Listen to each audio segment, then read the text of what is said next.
Good morning. Good morning. Hi, good morning. How are you doing? Good. How are you? Wonderful. You are on time. 9:45. I said I'm not going to start till 9:45. So I'm just going to pull up.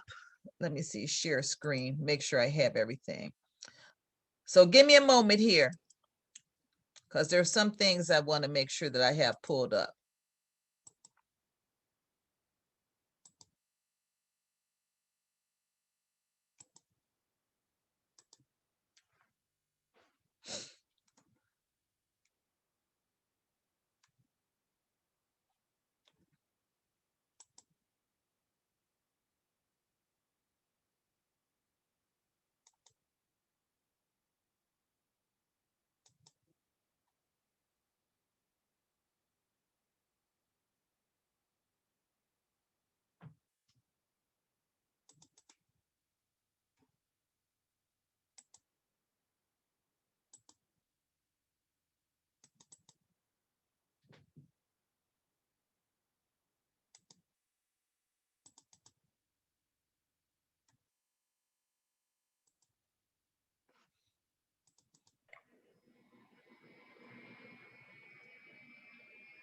Hello, good morning. Good morning. How are you doing?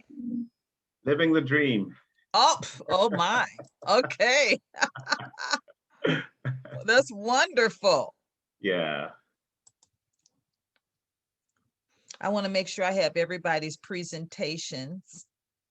Make sure everybody could hear. Right.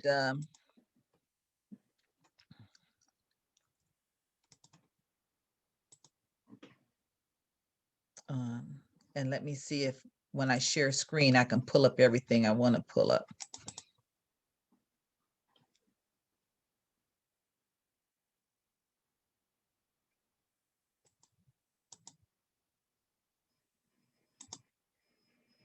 Can you all see that? Okay. I can, yeah. Okay.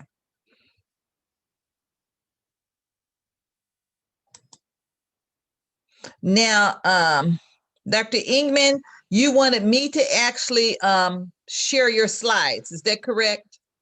I'm happy to share them. Oh, okay, good. Yeah, that would be great. And I always have a copy just in case, you know, right. and if someone does want me, you know, they just tell me when to do the next slide. So I'll just let you know I have them ready to share in case we run into some challenges. Okay. Okay. And we have Cairo 7 News with us here this morning as well. And they're going to be here. And I want to make sure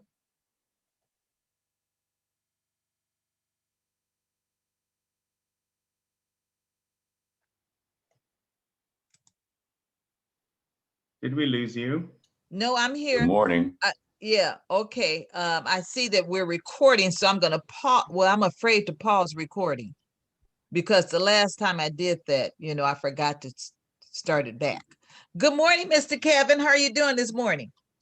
I'm good. How are you? Wonderful. And who Great. else? Someone else joined us, I think.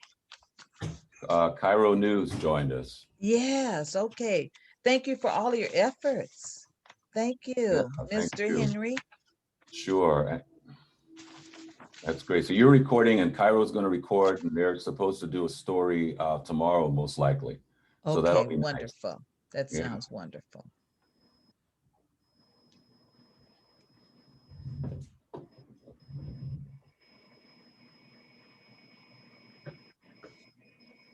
And so far,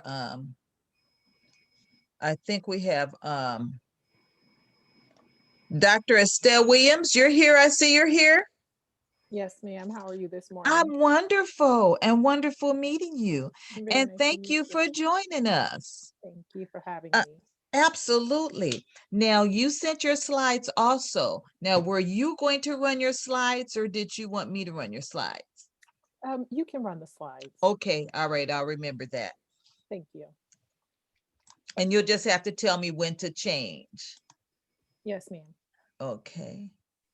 And Dr. Michelle Andrezek, I want to make sure I pronounce your name correct. Yeah, it's a Andrezek. It rhymes with Andrezek. Jurassic. Yeah. Okay, Hi, like everyone. Jurassic. I'm wonderful, and thank you for being here. Now, I got your slides as well. Now, were you going to run your slides, or did you want me to run the slides? I was planning to run them, but if everyone else is having you run them, I'm happy to do that as well. Well, Dr. Ingman is going to run his. Okay, And well, I think I would run mine. okay, I think okay, wonderful. That sounds great. So we have our speakers here. Okay. So I think, just in case, I'm just trying to think of what glitches might occur. And I suspect that if we run our slides, we have to then get out of the share screen mode for the other person to be able to get on. Is that right? Yes. Yes. And So when you for- share, you just stop sharing at the end, basically. Okay. And I have it, free share, which I like. I don't like to have to stop and say, okay, wait a minute, let me, So anyone that has been approved to share can share without me going through a lot of things about handing it over to the person that scheduled the meeting. It's just share. So it should run okay. Okay. And if anything happens, you've got copies of all. I've got copies, and I pulled them down to make sure that they're ready to run. Great. And hopefully we won't have any glitches. Okay. That's what I'm most nervous about, glitches. Right.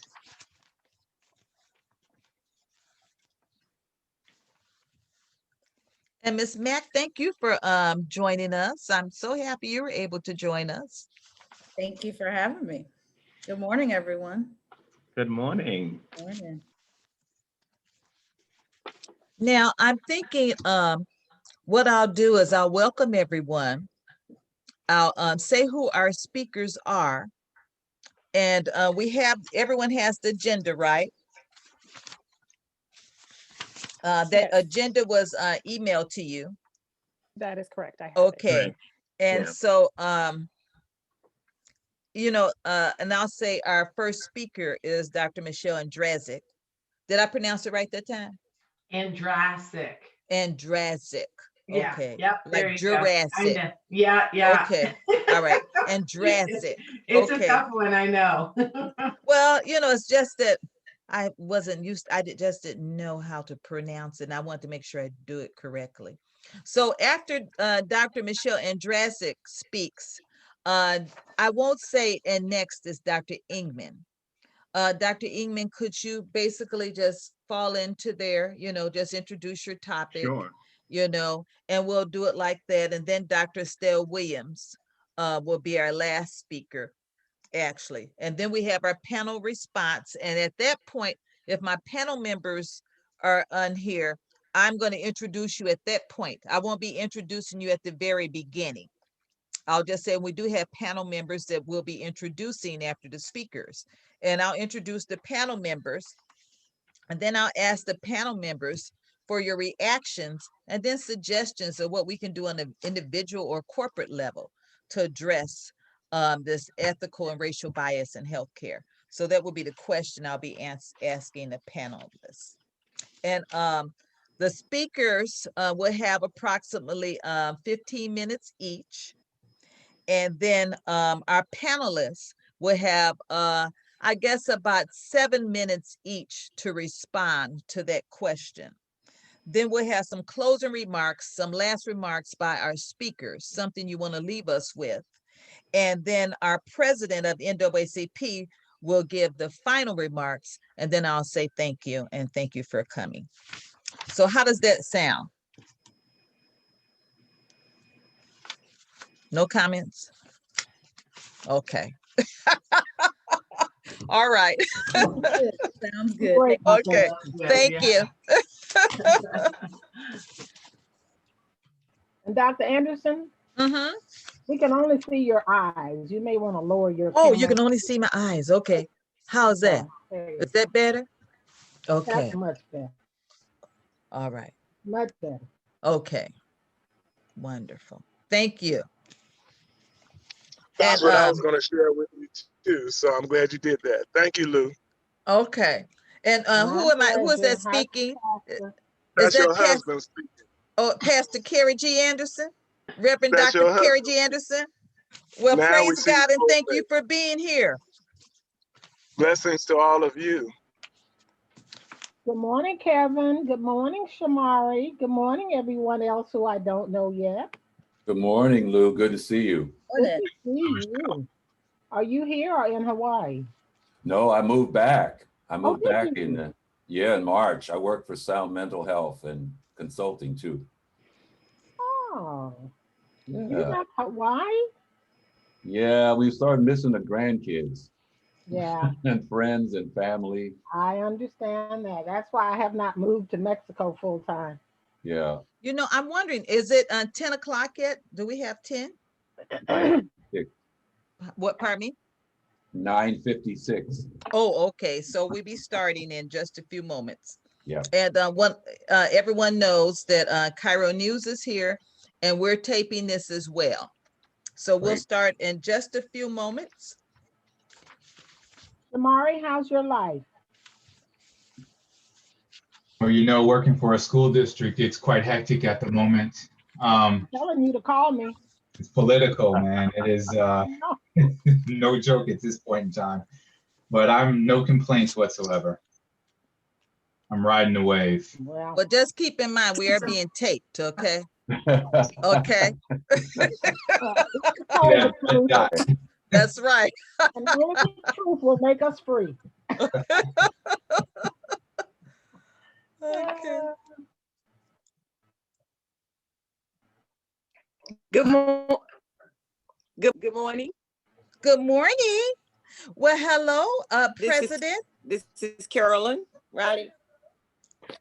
Thank you How for are you being this morning? here. Good morning. Good morning. Good morning. Yes, Morning, ma'am. Riley Payne. This is I- Little Chef Good to you. morning. How are you? Hi, Dr. Williams. How are you? I'm wonderful. I'm glad you could join us. Thank you so very much.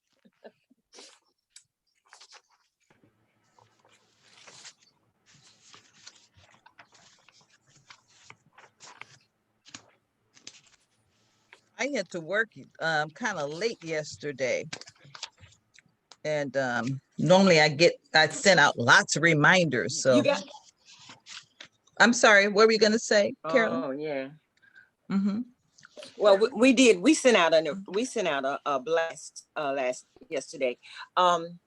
Did you? So you got my text, right? About the radio station and stuff. Yes, I did. So yeah, and they're here. Okay. Cairo is here. Okay. Good morning, Fabian.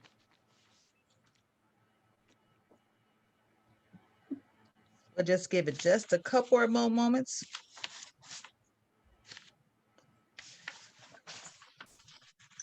Good morning, Fabian. Good morning, Jennifer. And then to the speakers, you have some very wonderful CVs.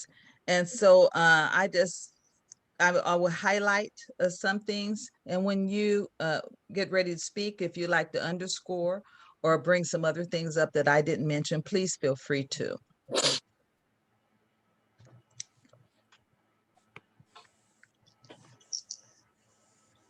Sounds good.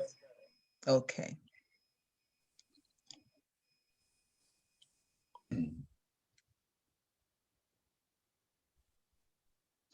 Okay. Think I'll get ready to start.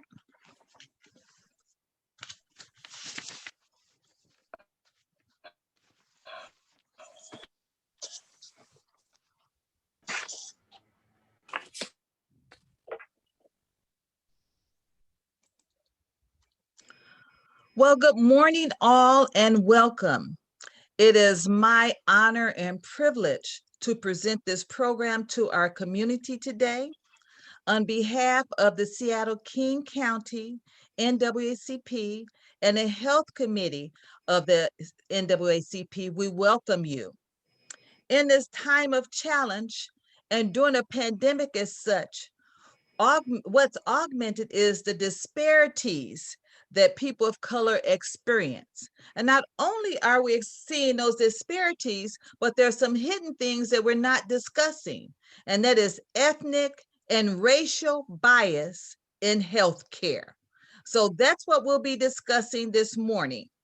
First of all, I want to thank the NAACP president, Ms. Carolyn Riley Payne, for supporting this program. I'd like to thank the Health Committee for the hard work, and I'd like to highlight the work that Ms. Jackie Douglas did and Mr. Kevin Henry did to make this program happen.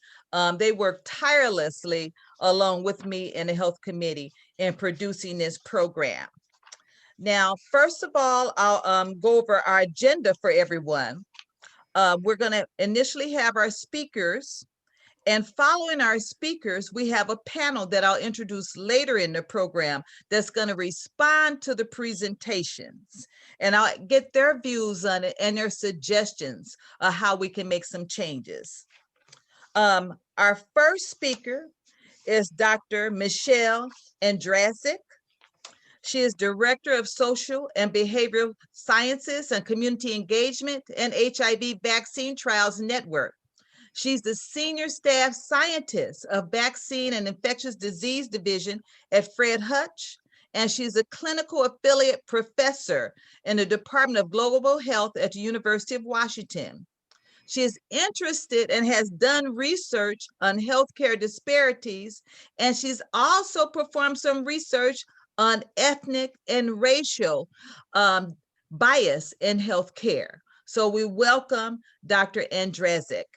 We have Dr. Cyril Ingman, who is the Senior Director of Quality and Program Impact at Institutional and an Institutional Official at PATH, which is an international health nonprofit organization driving transformative innovation to save lives in more than 70 countries. He is also an attending neonatologist and professor of pediatrics and global health at the University of Washington. He says he's dedicated his life to addressing social injustice, improving health, and combating health inequity.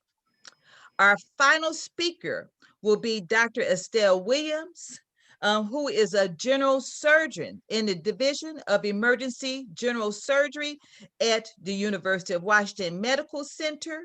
She's the assistant professor in general surgery at the UW School of Medicine, but she is very proud of this program that she's the executive director for, and that's Doctor of the Day, which gives students of color an opportunity to learn more about careers in medicine. We welcome and we are so proud to have our speakers.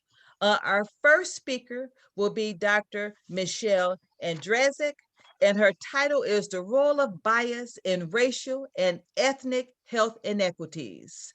I hand it over to you, Dr. Michelle Andrezek. Hello, everyone, and thank you, Dr. Gearing Anderson. Really appreciate the introduction. Really wonderful to be here among such esteemed colleagues and friends. My name is Michelle Andrezek. I use she and her pronouns, and I want to acknowledge the land that I sit and occupy here in Seattle as the traditional home of the Duwamish, Tulalip, Muckleshoot, and Suquamish tribal nations. Without them, I would not have access to the working, teaching, and learning environment. And I want to take this opportunity to thank the original caretakers of this land who are still here. I also want to pay tribute to my ancestors who lift me up and for whom I am thankful for the opportunities and the privileges that I have today. And I want to start this presentation, and let me make sure I'm sharing my slides. Can everyone see the slide? Yeah. Okay, Yes, we great. can. Yes, we can. Wonderful. So I think for this group, I don't really need to lay the groundwork of why we're talking about bias, but I did want to point out 4 specific challenges that we have with bias and why it's so important. And that is that the inequities that are experienced by Black, Indigenous, and people of color are pervasive across disease outcomes, institutions, and organizations. And there is persistent disparities in life expectancy for Black and African American individuals and American Indian and Alaska Natives. After doing extensive research and conducting a thorough literature review, in 2003, the Institute of Medicine issued a report entitled Unequal Treatment, Confronting Racial and Ethnic Disparities in Healthcare. And one of the things that they specifically call out is bias, prejudice, and stereotyping as one of the main factors perpetuating some of the disparities that we see in care. And every year, the National Healthcare Quality and Disparities Report consistently shows persistent disparities for Black, African Americans, American Indian, Alaska Natives, and Native Hawaiian Pacific Islanders. So those 3 groups have consistent and persistent disparities. And then there are disparities experienced by our Latino, Latina, Hispanic brothers and sisters, as well as individuals across the Asian diaspora. So I think it's really critical to understand that we have long-standing and persistent disparities that have been called out. And so I want to really talk about the roots of those disparities. And I think I'm going to first focus on the history of Black bodies in medicine, and then I'm going to talk about race-based science, which I think are 2 of the main drivers of some of the biases that we see in healthcare today. So with regard to the history of Black bodies, specifically in medicine, physicians were, some of the earliest physicians on this continent, in this country, inspected the bodies of enslaved individuals in the Middle Passage to ensure the safe transit of human cargo. These same physicians inspected the bodies of enslaved individuals before signing certificates of soundness for buyers and sellers. And by 1858, we see in medical journals that one of the professional competencies needed by Southern doctors was the ability to accurately determine the market value of Black bodies. This was a key professional competence. And we also see that after death, Black bodies are used as teaching materials in white medical schools without any informed consent or any requests for the utilization of those bodies in that medical practice. And I think it's also important to look at the roots of gynecology. Black women were seen as especially capable of both childbearing and field labor. Southern laws forced enslaved Black women to bear children who would build capital for their enslavers. And this became really critical after the US and Great Britain banned the transatlantic slave trade, which was in 1807, 1808. So we see sort of increased attention by white physicians to enslaved women's reproductive lives. And it's important to note that in that period of time, an estimated 50% of enslaved infants were stillborn or died in the first year. And in the absence of knowledge of why this was happening, we see the beginning of this discourse of blaming the midwives and the mothers for the deaths of these children, when likely these deaths were the result of poor nutrition and hard labor. And gynecology, the field of gynecology, many of the field's pioneering surgical techniques were developed on the bodies of enslaved women who were experimented on. Early and repeated surgeries on Black bodies led to some of what we know about cesarean sections today. So we have this history of Black bodies being abused in the medical industry. And then we fast forward to today. Infant death rates and maternal death rates in this country do not mirror what we see in other resource-rich countries. Currently, although death rates overall have plummeted since the 19th century, the disparities between Black and white deaths are incredibly noteworthy. And I think, it's important to also note that if you read much of the medical literature, you sort of see a change about 10 years ago, but there was still this underlying sort of blaming the mother or for infant death. So this discourse where the mother's health or the mother's use of substances or whatever the case may be was implicated in these deaths. And what we're finding more and more, and one of the leaders of this is Geronimus down at the University of North Carolina, is that accumulation of stress and bias may impact these disparities for Black women and the death of infants and maternal deaths during pregnancy. So I also want to talk about the history of race-based science in this country. And this paradox begins in the early 1800s, where we begin to see sort of the science as a justification of extreme labor conditions and inhumane labor conditions.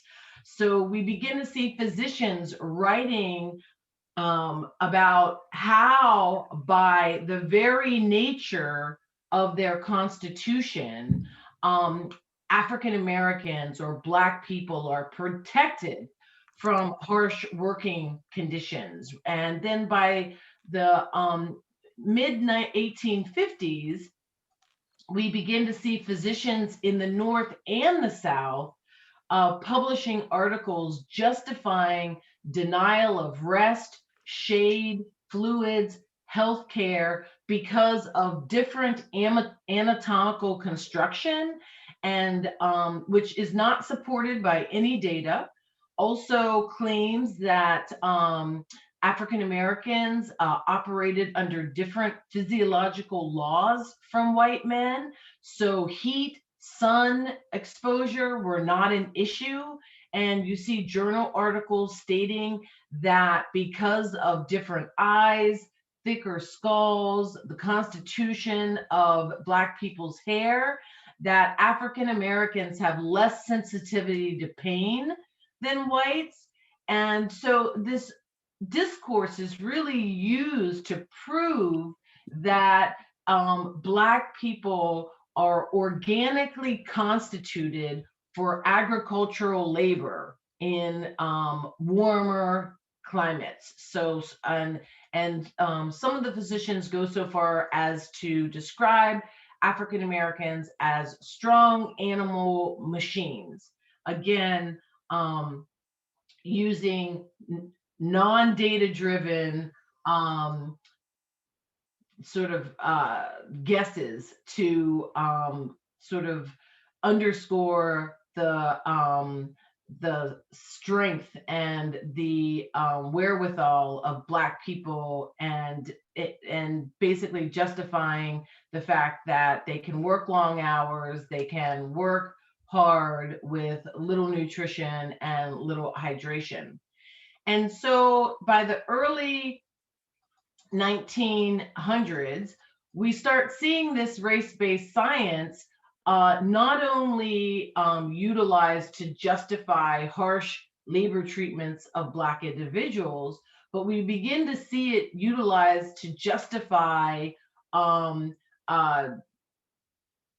stereotyping and discrimination of other racial groups. And in 1911 or the early 1900s, we begin to see increased migration of Asians, which raised alarm for a lot of people. And so again, we see these journal articles and writings that the aptitude of the Chinese to be able to work in a wide range of climatic conditions by the very nature of their race makes them a threat to the US worker. So this really fuels what came to be known as the Yellow Peril, one of the first huge xenophobic movements in the United States. And throughout the early 1900s, this rationale was used to impose restrictions on Japanese and Chinese immigrants. And then they began to focus these same arguments on Mexican Americans. In the early 1900s, a study that was supported by the federal government found that Mexicans work well and are contented in the desert, where Europeans either become dissatisfied or prove unable to withstand the climate. And so by the end of World War I, we begin to see, widespread labor shortages, which are drawing many Mexican Americans north, many African Americans north to sort of fill these jobs. And what we see is that management channels many of these people of color into hot jobs. So in Detroit, they're in the foundry departments of auto plants in Chicago and other steel making cities. They're largely seen in the coke ovens and blast furnaces.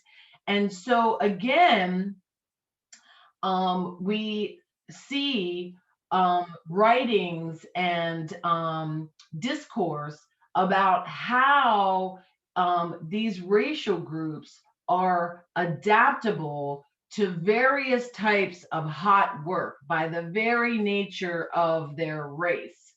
And, this continues to drive the employment opportunities for people of color. And then we start to see a little bit of a shift, and this shift, not surprisingly, comes during the Great Depression. So what happens during the Great Depression? There is massive job loss across the United States, and jobs that were once seen as undesirable are now the jobs that are available.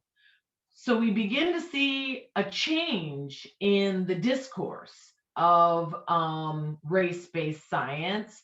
And we start to see, for example, in 1933, John Talbot published an article in the American Journal of Tropical Medicine proclaiming that they had discovered no cases of heat stroke or heat exhaustion among seasoned white workers.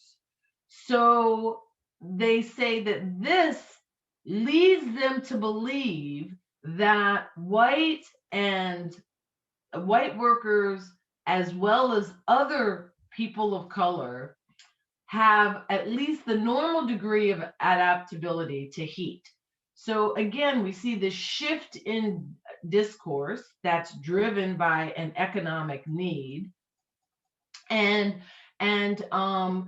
it's interesting to note that the shift then effectively blocks Black and brown people from some of these jobs. And your organization, the NAACP, had to step in in public works, the most notably the construction of the Hoover Dam, which was really driven by the need to create jobs. Those jobs were not open to Black and brown people until the NAACP stepped in and made sure that there were jobs available to Black and brown people. And I think it's worth noting that the large majority of those jobs were in the hot or the hardest manual labor positions in building that and building the Hoover Dam, as well as other public works.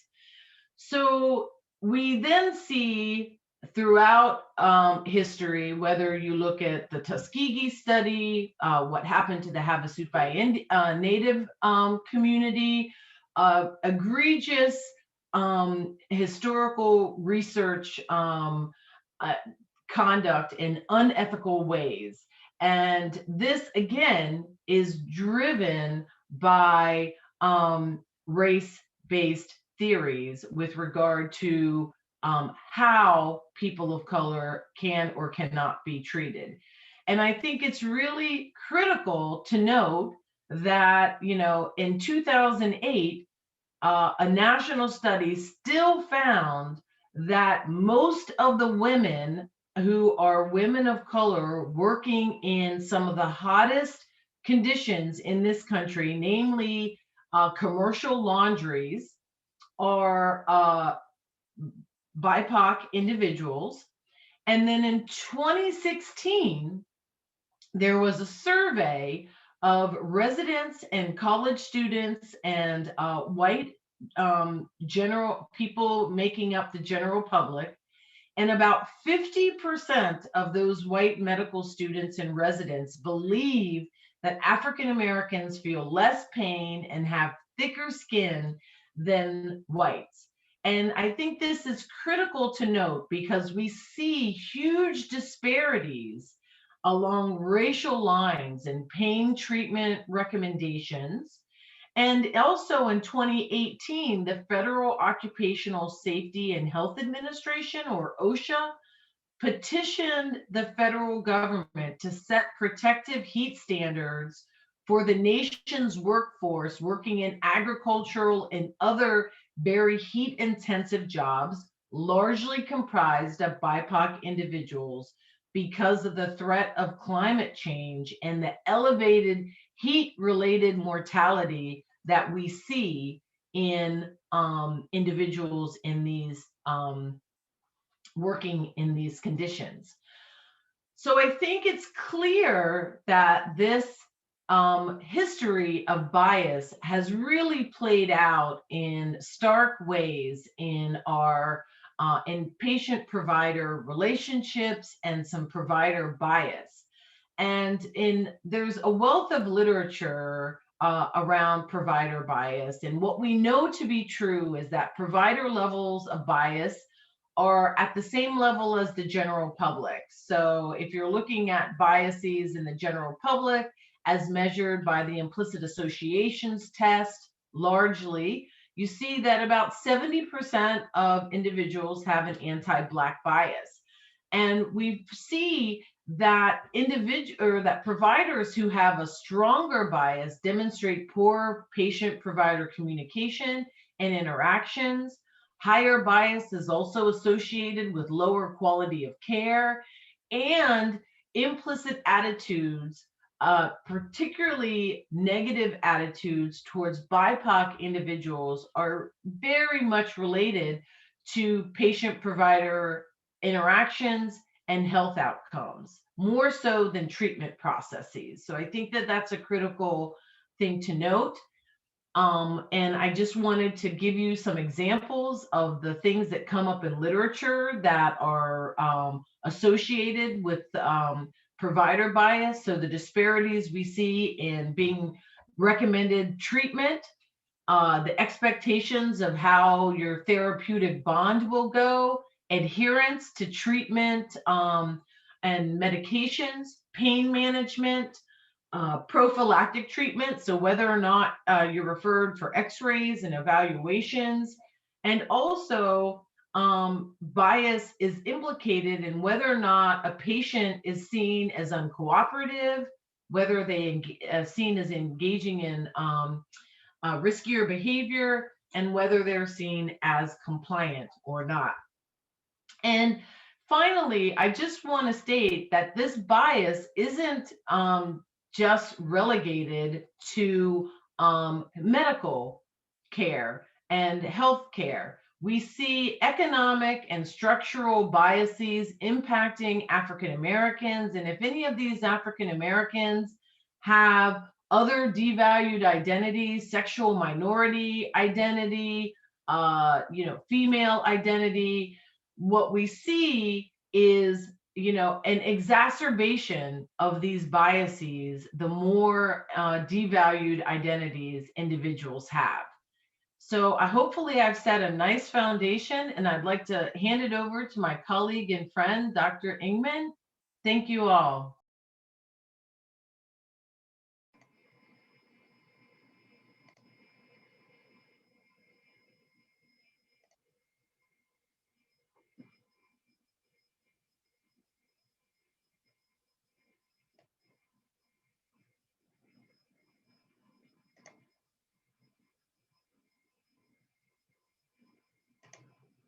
Thank you very much, Dr. Andrezek. That was fascinating, and I felt like I learned a lot.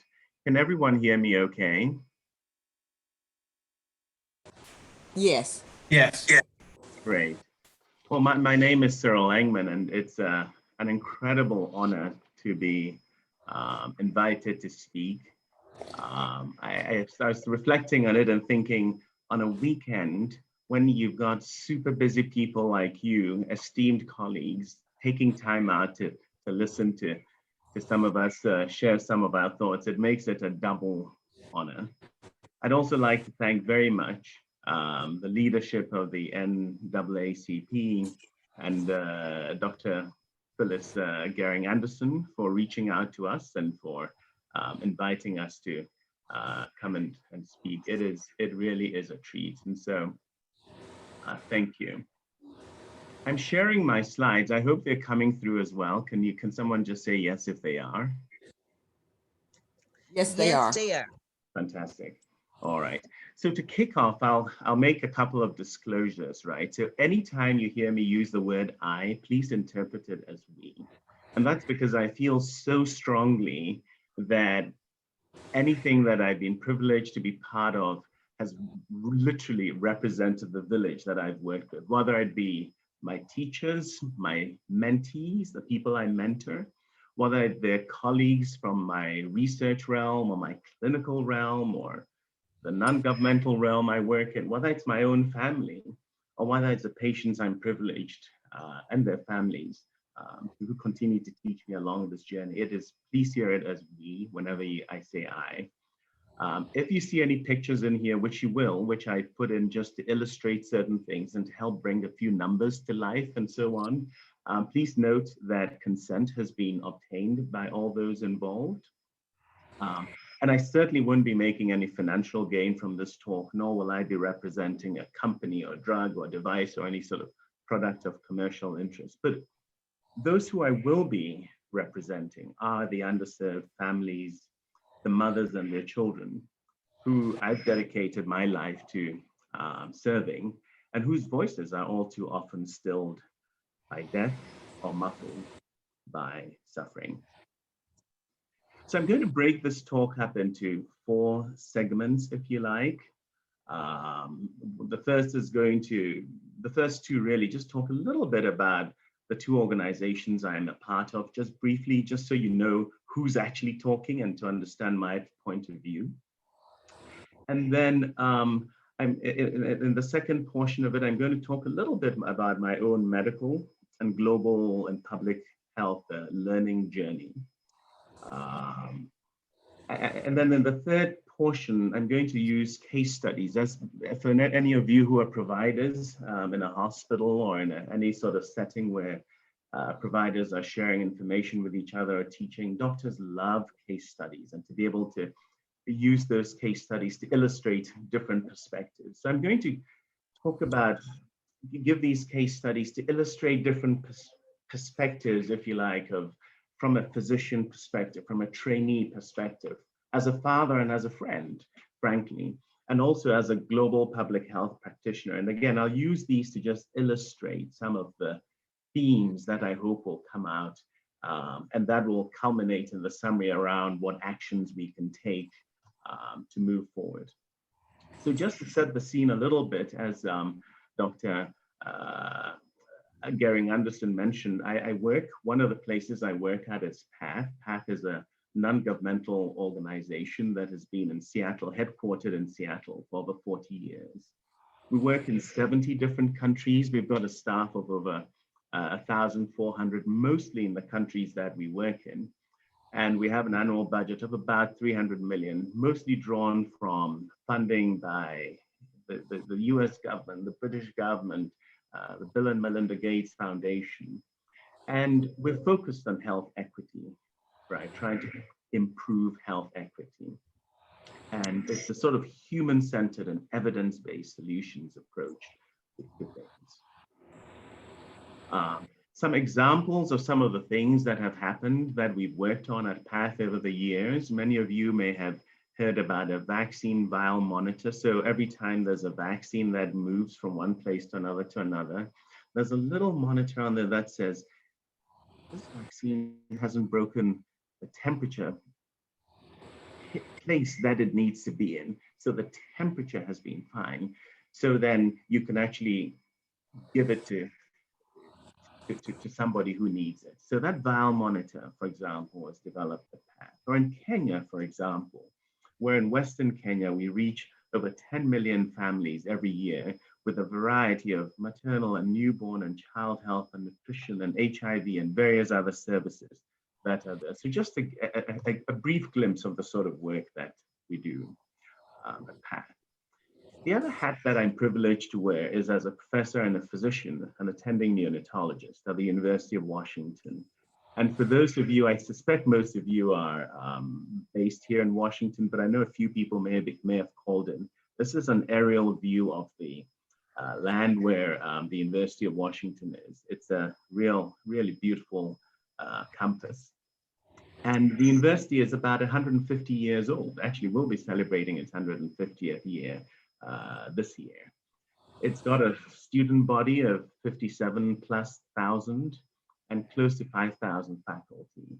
And actually in 2021, as far as the US news was concerned, it was number 8 in the global university list.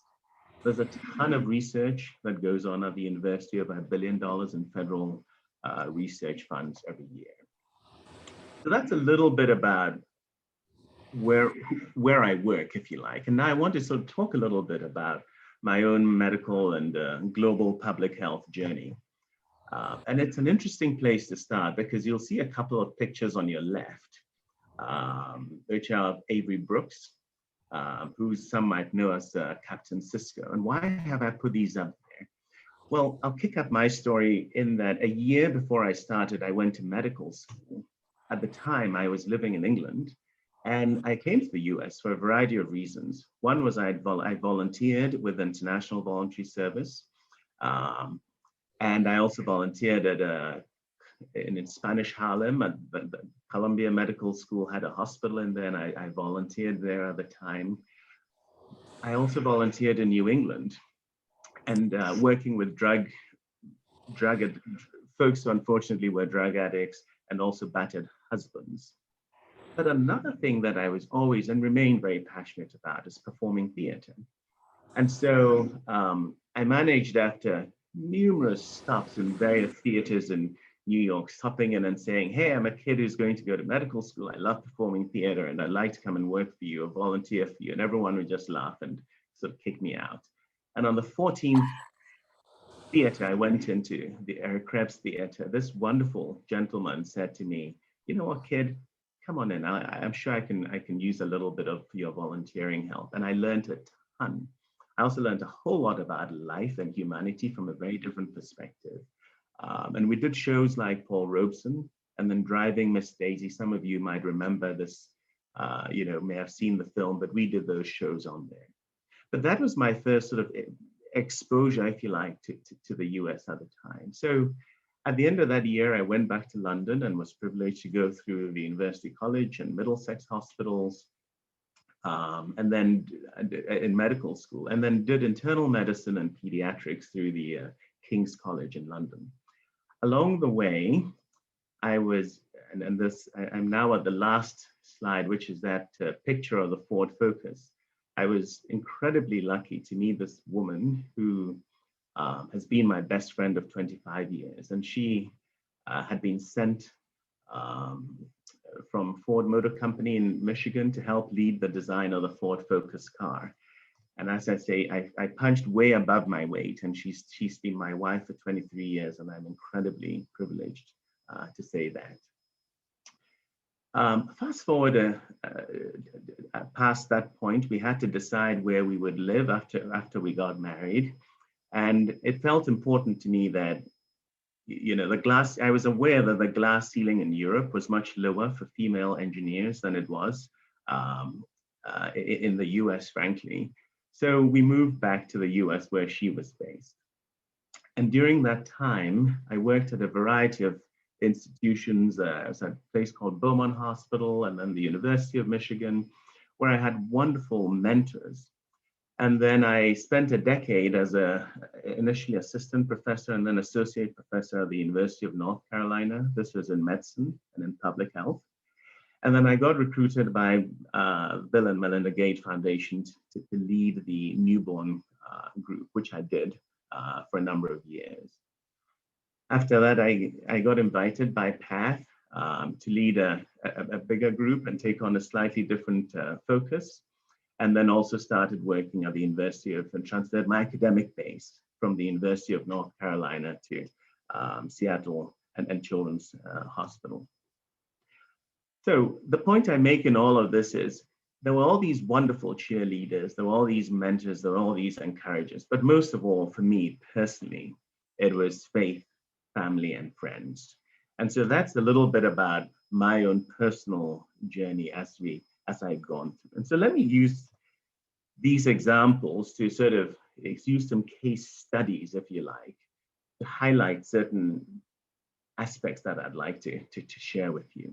So from the perspective of a trainee physician, right, in this country, a trainee physician of color. If you look at this, I've shown you a figure 2, which shows the percentage of applicants to US medical schools in 2018, 2019. This is from the Association of American Medical Schools. And you can see over here that only 8.4, the percentage of applicants is only 8.4 of Black or African American.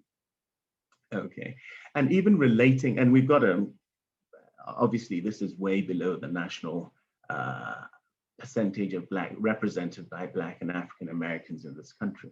So that's an issue, right? And then we've got this double problem, which all of us are familiar with. And in my case particularly, when I would say to people, I want to be a physician, I would have teachers and people and who would say to me, well, have you thought of something else? Or are you sure you don't want to consider something more realistic? And for me, part of the take-home message here is that we really need to keep encouraging our young folk, because from literally the year dot, it seems like there are these microaggressions and there are people who are not always sort of believing in them and encouraging them and so on. This next case study is another interesting one. And who's this gentleman over here? So this is a wonderful gentleman I had the privilege of sharing dinner with. And here's a story of his life. He was 64 when I met him. He had come here, he was actually based in West Africa, but had come over to visit his family and his daughters. He had 4 daughters. On the second day of his visit, he started vomiting. Within a few hours, he had collapsed. He was ambulanced into the hospital, and within a very short period of time, put on life support machines and put in intensive care unit.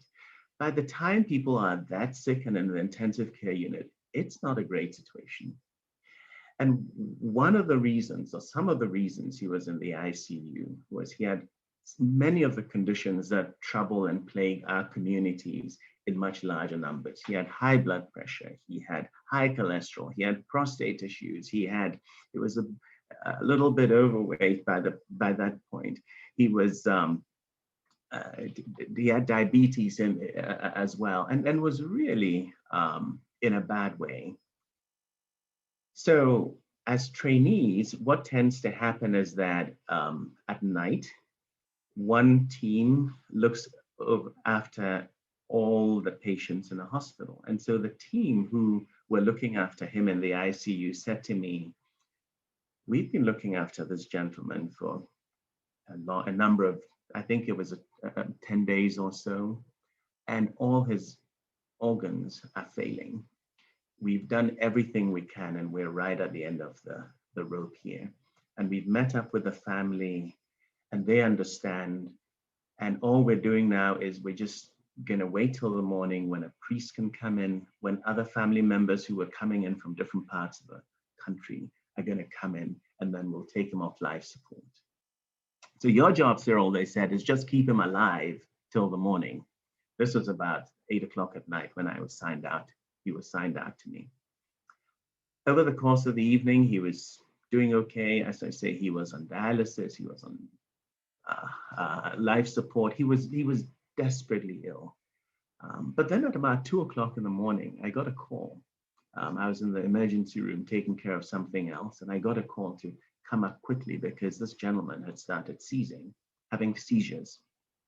And so I was able to run up there, saw he had seizures, examined him, looked at all the numbers. And the truth of the matter was, you know, when you have end organ failure, sometimes seizures happen just as a sign saying the brain is also shutting down.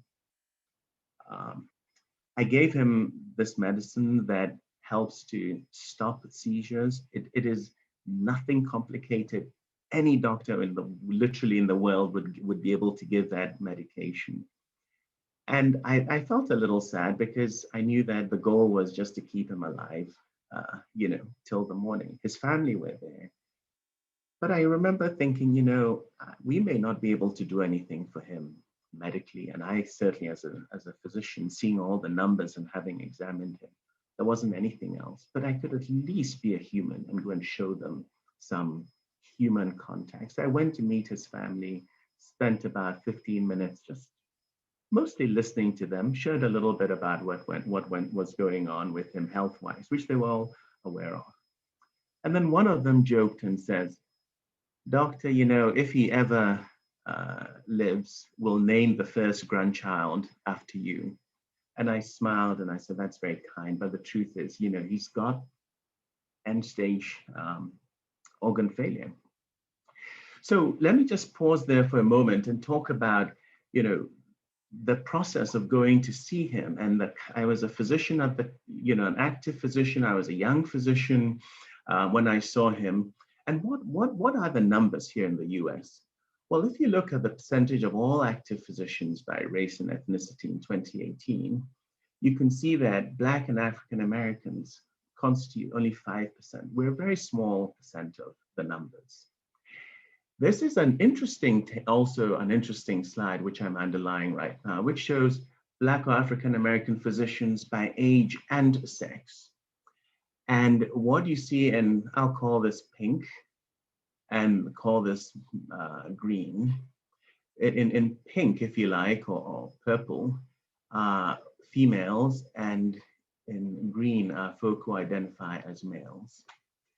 For those younger than 34 years of age, if you see, so there's over 70% of females, so physicians who are 34 years and younger. For those 35 to 44, the number starts dropping a little bit until you get to the oldest age group or older age group, where 65 and older, where it's flipped, where most of them were men. So some interesting trends here are that over the last probably 30, 40, 50, 60 years, in a great way, we have more and more female representation as physicians. So that's certainly a trend. And I'm sure there'll be very good discussions around that perhaps. But a little postscript to the story. So in the morning, back to this gentleman, the family come over, the priest prays. They explain that sometimes when you take someone off life support, it takes a few minutes before they finally transition. So just don't expect him necessarily to go immediately. They take him off. 10 minutes later, he's still breathing. 15 minutes later, he's still breathing. 25 minutes later, he's still breathing. And people are looking around and going, this is sort of odd. I mean, I had seen the numbers as well. I had examined him and all that. This was a gentleman whose organs had all shut down. And then at 35 minutes, his eyelids flicker and he wakes up and sees his family all peering around at him, all crying. And he kind of goes, what are all you guys doing crying around me? Don't you know I'm hungry? And this is a true story. And so the beautiful end to this part of the story is that he actually makes a wonderful recovery. A week later, he's discharged from the hospital. One of his daughters who was close to where the hospital was, and her husband said, you know what, we're going to make sure we take care of you. And I got fed so much during that time of my life and so well by them. And amazingly, they remembered, and the first grandchild, they named baby Cyril. And baby Cyril is now 24 years old and an IT expert and working in the healthcare industry. So that's an interesting story over there. Let me give you another quick little case story. So this one is as a father and as a husband and a friend. And this is a picture of my kids when they were little and my beautiful wife. And this is a more recent picture taken last month. And like any of you who have kids, the kids get bigger than you and they feel like they're smarter than you, and which they are. And it's an incredible journey being a parent. But one of my sons needed to have surgery. And we took him to see a surgeon. And when we got into the consulting room, we didn't, of course, say who we were. We just went there. In fact, I said to my son, your responsibility is to make sure you understand what's going to be done on your body. And to our all amazement, this surgeon, who unfortunately was white, was one of the most full of himself, rather didn't even make much eye contact, really spoke down to us. It was terrible. And I remember as we walked out, just thinking, what just happened? I thought to myself, wow, you know, this is what so many people are experiencing. Now, he was a young surgeon, so in the academic environment, he was an assistant professor, very junior. And I thought to myself, I need to talk to this guy. I need to tell him about his bedside manner. And clearly, from our standpoint, our family standpoint, we were out of there and we were not going to be talking or having him operate on any of our children. And so part of our take-home message there for ourselves, as well as for others, we need to know a little bit about what our rights are. And if we have options, actually exercise them so that,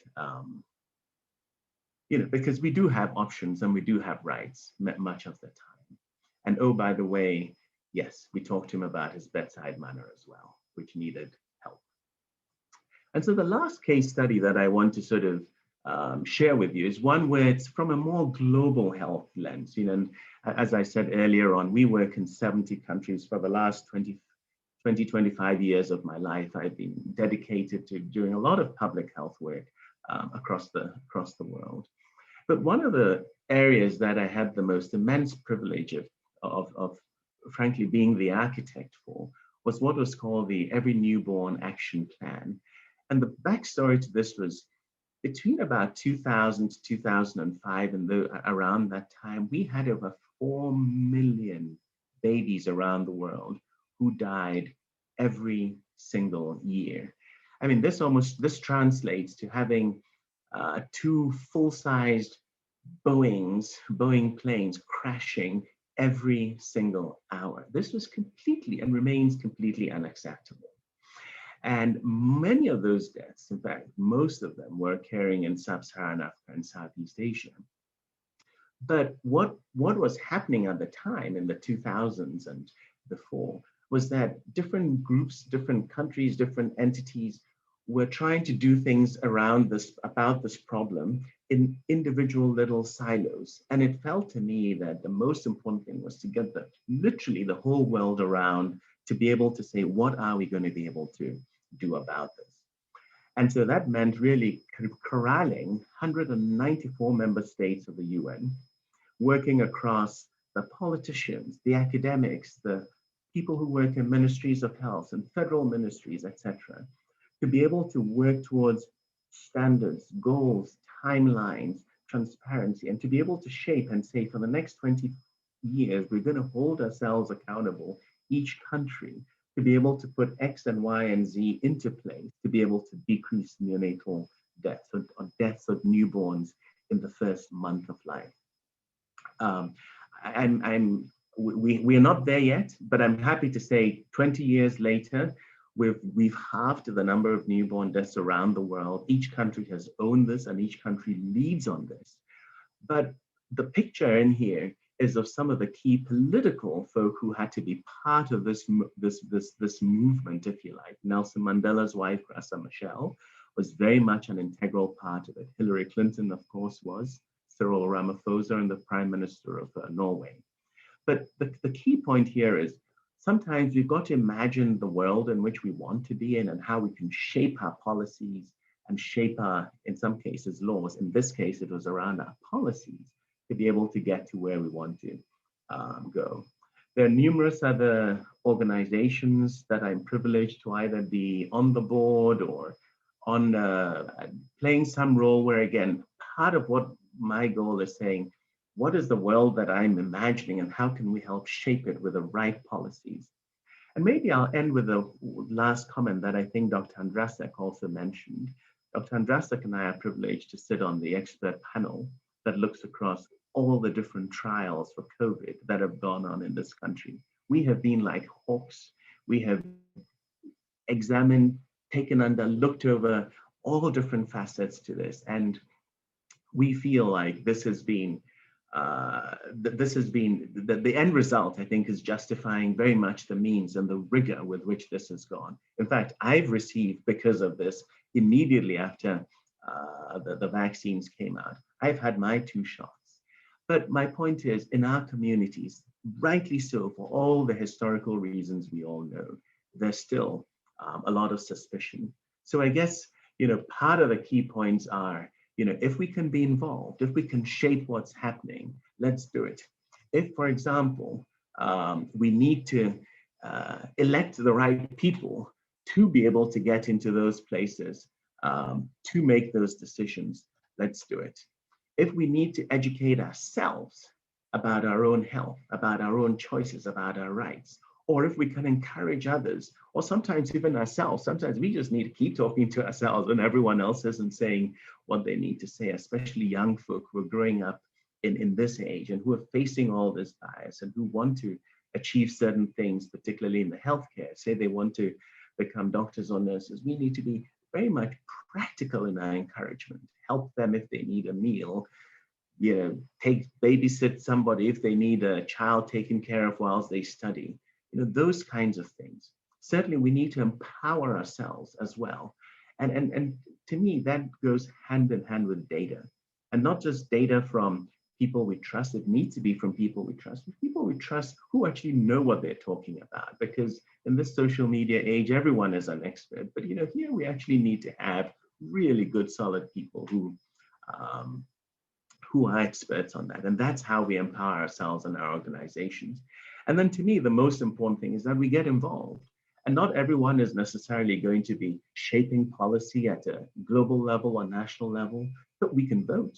And we can vote for the right person at a local level, not even at the, and of course at national level, but some of our local work that we need to be paying attention. We need to be thinking through. To me, one of the big things about combating racial and ethnic bias is how can we continue to put policies and laws into place, as as good anti-racists, if you like. And so, to me, and in conclusion, it's clear that really, as far as ethnic and racial bias, this bleeds into every aspect of our lives. And for me, whether it's sitting under a tree in northern Ghana, talking to grandmothers who were traditional birth attendants, or whether it's speaking with our nation's legislators and leaders at the Senate and sharing and debating policy, or whether it's having the incredible privilege of looking after critically ill babies and our smallest and sickest citizens here in the state of Washington, I choose to serve through action. Thank you so very much. And I'm going to pass this on to Dr. Estelle. Wonderful. Thank you so much, Dr. Ingman. And I appreciate the wonderful colleagues I am following behind right now. I am happy to be here today, and again, appreciate the opportunity to speak to everyone. Thank you to the NAACP for the invitation. Dr. Anderson, are you able to start my PowerPoint presentation? Yes, I am. I almost forgot that I was going to start that, but just one moment. Thank you.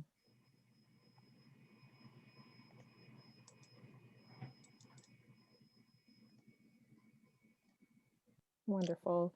Can you see that? Yes, ma'am. Thank you so very Okay, much. I'll start it from the very beginning.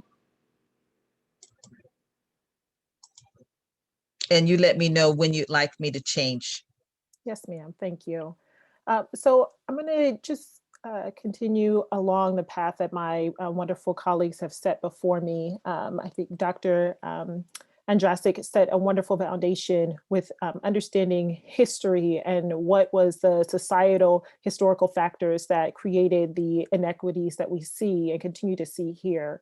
And thank you so much, Dr. Ingman, for giving a good framework for what we can do now and to take action around how we can continue to combat these inequities and the ethical and health disparities that we're seeing. Next slide. I want us to really be able to explore and bring those two things together. So taking that historical piece and that action piece and melding them so that we can understand both how this historical piece that Dr. Andrezek spelled out so beautifully impacts medicine, how it set the foundation for the way in which health and medicine operates as a systemic institution that perpetuates institutionalized racism and systemic racism against people of color, Black people in particular. And then what actions have been taken and continue to be taken in order to combat this, and something that we can all bring forward as a charge. Recognizing that I want to keep us on time, I'm going to move through this rather quickly, but please, looking forward to answering questions later. So recognizing history, you know, as Dr. Andrezek did a wonderful job of reflecting, it does begin with slavery and how we were treated since slavery was abolished outside of the carceral system, of course, here in the US. You know, following the Great Migration and Reconstruction, African Americans suffered disproportionately higher rates of infant and maternal mortality, disease, and malnutrition. But the crux of that is that hospitals were segregated by race and absent altogether from Black neighborhoods and rural areas. So organizations like the Urban League, founded in 1918, launched campaigns for public health education and medical services in the African American communities. When white supremacy brought Reconstruction to a violent and premature end, medicine evolved along these same dividing lines of white citizens and Black outcasts. America developed particular private, decentralized, job, pension-based healthcare infrastructure that was only fit for a modernizing society that could not abide Black citizens in sharing in those societal benefits. We were essentially locked out of that job, pension-based healthcare infrastructure. And thus we began the segregated, unequal care that was the foundation of our healthcare system and structure. One where Black workers had often been carved out of the gains of labor entirely. So as industrialized nations across the world developed naturalized healthcare, America insisted on largely expanding the existing segregated system of local private providers and religious-based charity care. In essence, the United States private-based healthcare system exists at least in part because of the country's commitment to maintaining racial hierarchies. The results were deep racial disparities in almost every major disease and enduring gaps in lifespans and mortality, and the creation of an entirely separate medical and public health infrastructures. Next slide. So what does this mean for our communities? Well, since most hospitals do not allow African-American physicians to practice in them, and many refuse to treat Black patients, starting in the late 19th century, African-American physicians and community members founded hundreds of Black community hospitals across the nation, including Chicago's Provident Hospital and Training School in 1891. In the earliest 20th century, rapid industrialization and new waves of immigration with growing labor unrest made the health of workers and the poor a matter of national concern. So working people protested these dangerous and unhealthy conditions, started worker-owned clinics and hospitals, and advocated for health insurance coverage. African Americans excluded from mainstream medical care also created their own healthcare institutions in the face of segregation. Next slide.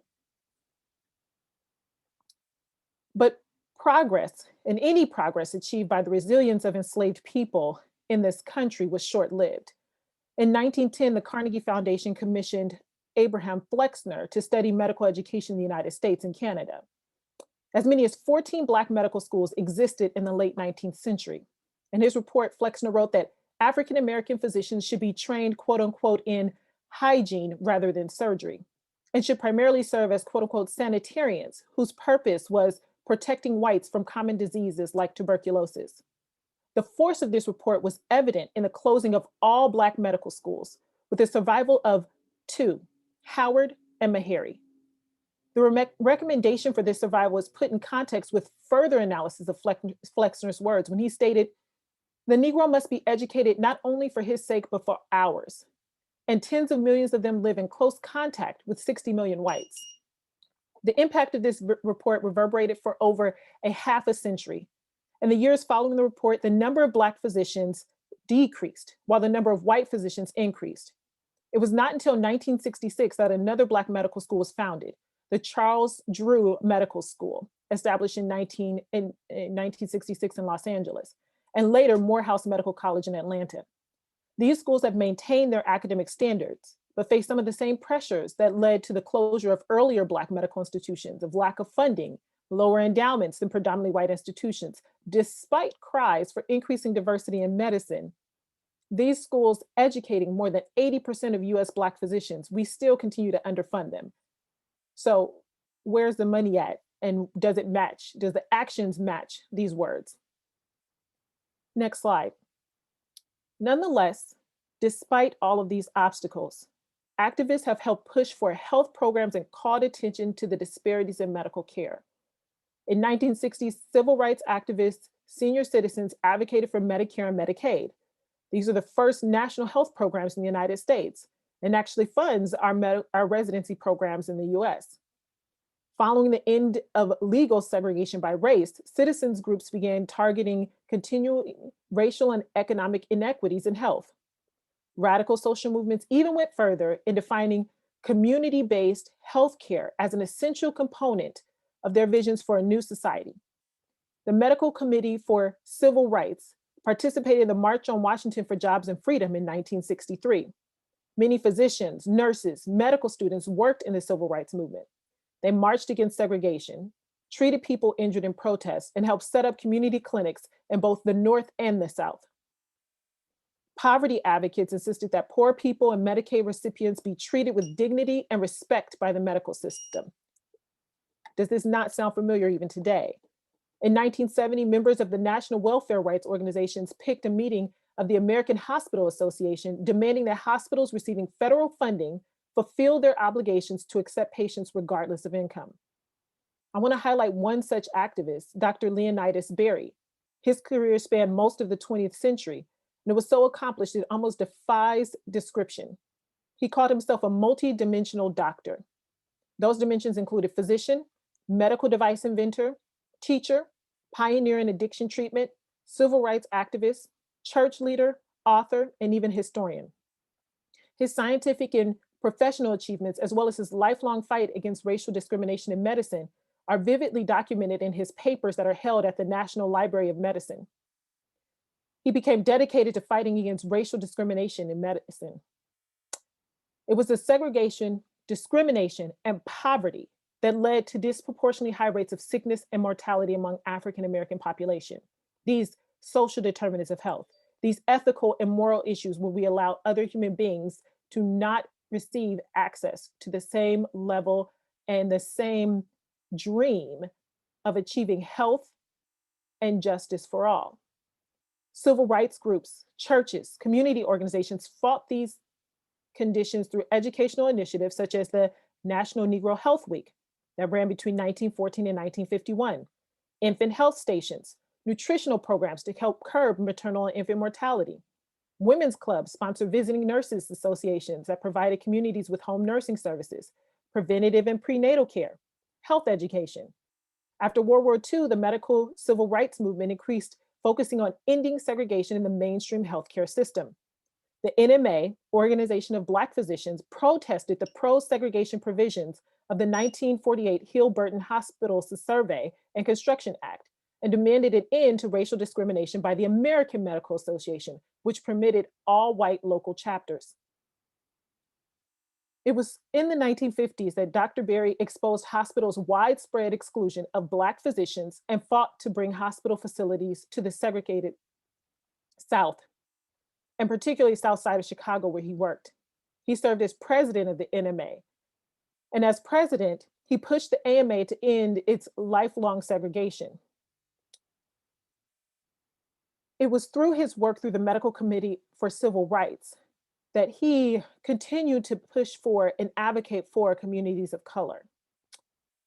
And while minority and low-income Americans have organized to bring quality care to their communities for over a century, responding to neglect from government and private providers, community members are the ones who have created their own public health campaigns, hospitals, clinics, and health centers.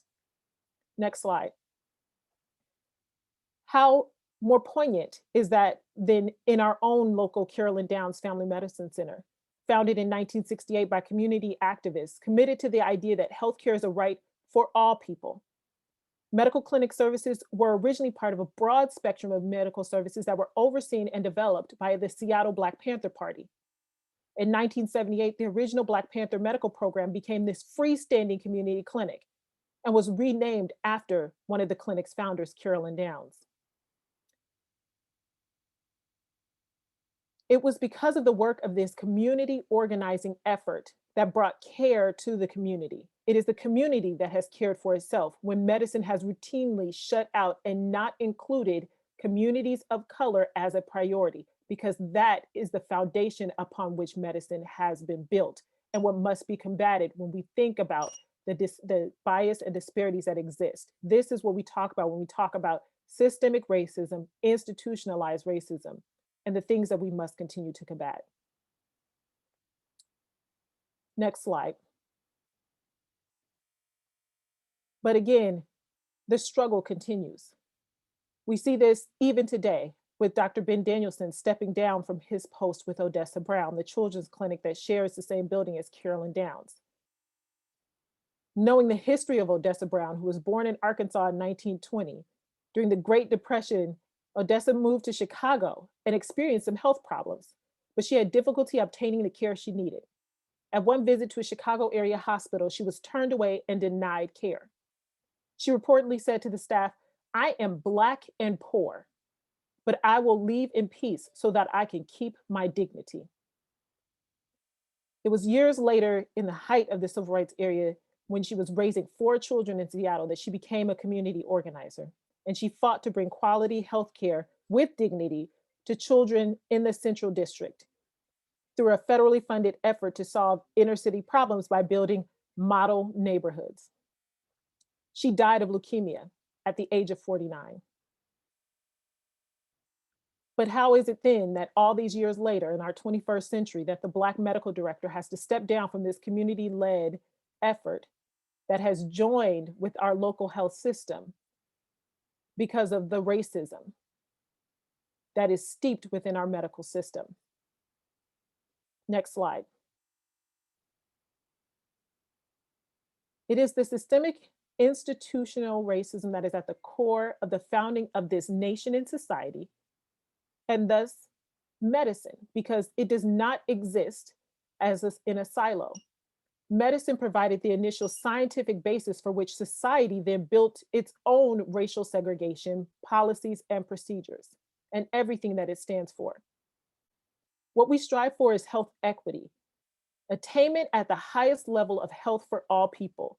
And achieving health equity requires valuing everyone equally with focused and ongoing societal efforts to address avoidable inequities, historical and contemporary injustices, and the elimination of health and healthcare disparities. Next slide. I end with this thought. In the US, the clearest expression of the role of advocate is the AMA's Declaration of Professional Responsibility, Medicine's Contract with Humanity, which contains as item number 8, advocate for social, economic, educational, and political changes that ameliorate suffering and contribute to human well-being. Advocacy for patients is generally considered an appropriate role for physicians by physicians. But advocacy for social, economic, educational, and political change is far less widely accepted. These are the things that we must and should, as physicians and as community organizations and community members, have led the charge, but medicine has been slow to follow, to engage in activism. We must begin to change the system. The term racism is rarely used in medical literature. Most physicians are not explicitly racist and are committed to treating all patients equally. However, they operate in an inherently racist system.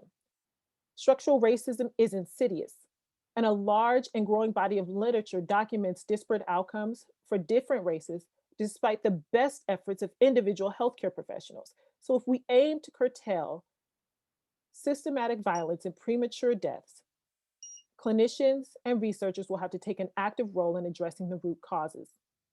And the community has been the one leading that effort and teaching us, but we must work together. Thus, we have work within these systems to dismantle racism, the barriers it creates in advancing diversity within our institutions and a truly equal health for all. Thank you.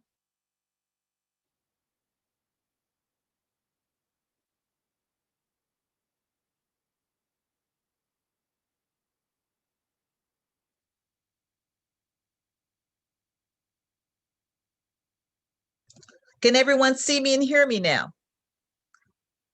All right, I just like to thank our speakers for their presentation. I'm sorry. Did you say something, Carolyn? You're on mute. No, I didn't say anything yet. Oh, okay. All right.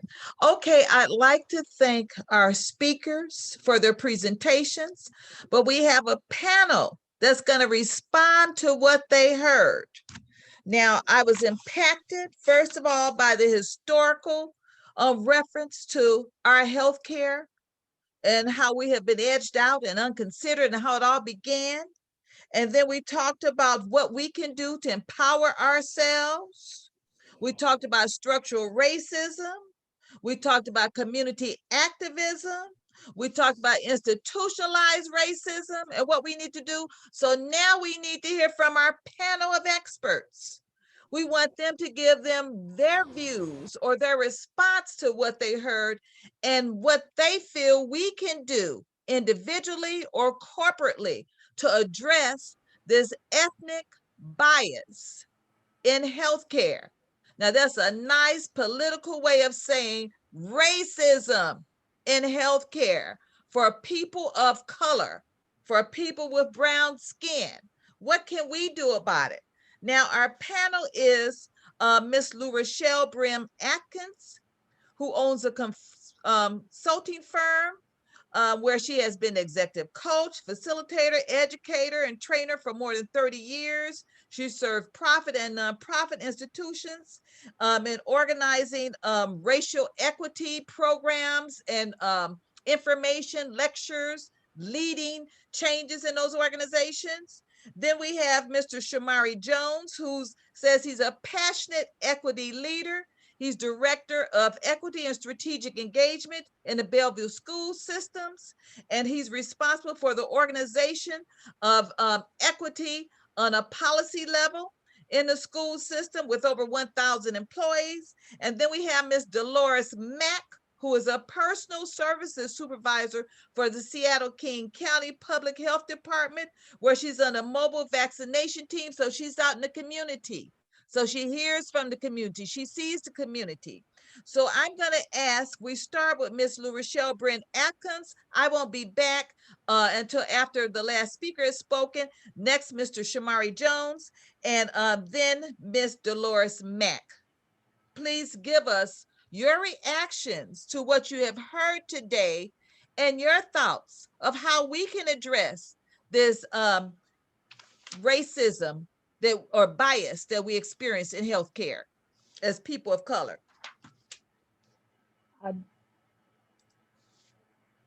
You're going to stop sharing your screen, Dr. Anderson? Oh, I'm sorry. It's still sharing. Okay. All right. What about that? Good morning. I am so pleased to have been invited to participate in this panel.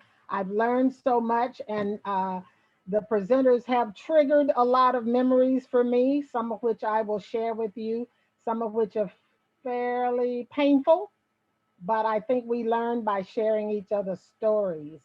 I'm reminded of a poem that I heard once that said, "I look for a place, my brother, where the white shadow of racism does not fall. There is no such place, my sister, no such place at all."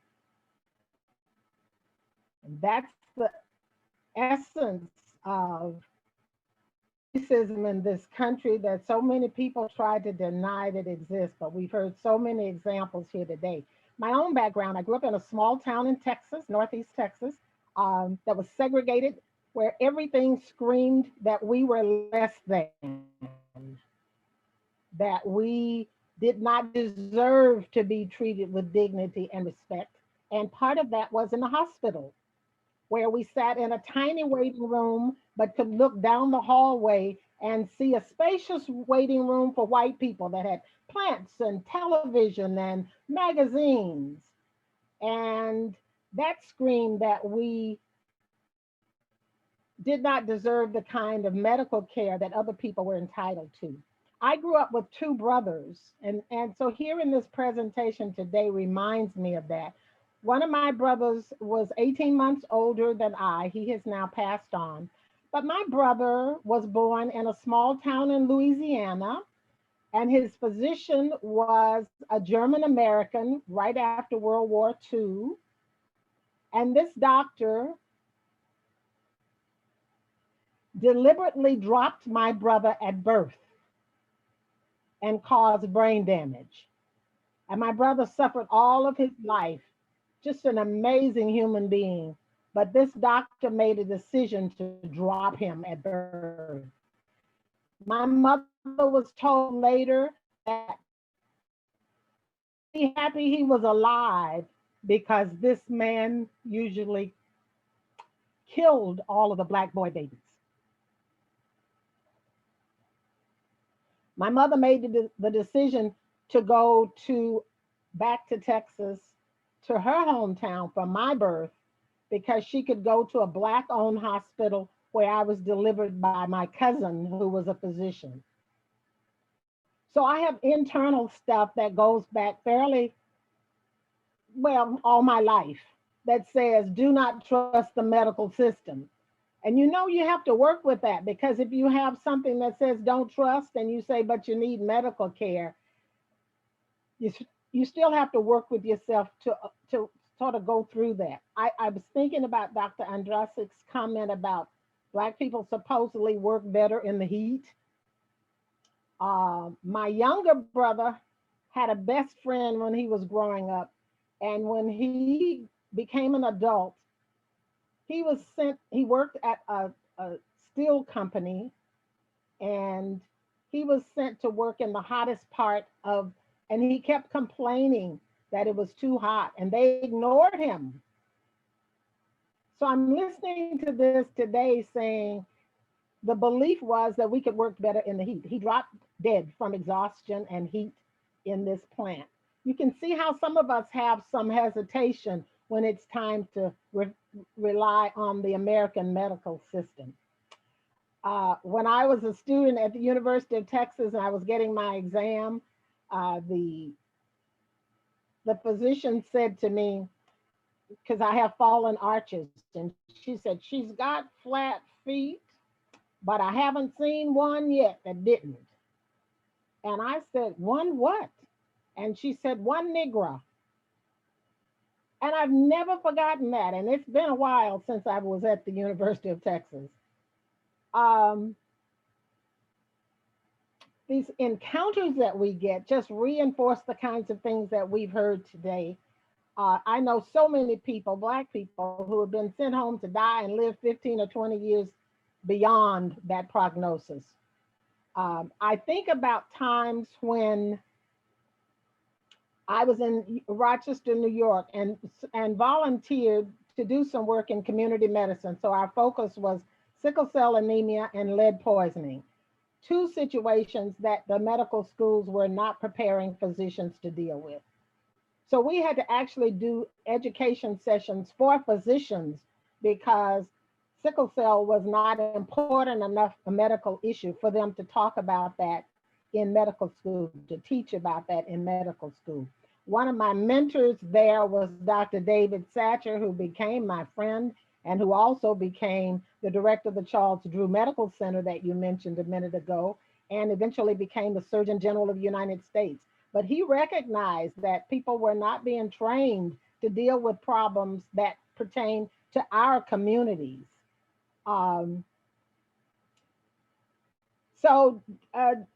There's individual racism that impacted my whole family. There's institutional racism that we see, or systemic racism that we see in hospitals. And there's structural racism that is in every institution in the United States of America. I heard Dr. Andrezek say that provider levels of bias are the same levels as the general public.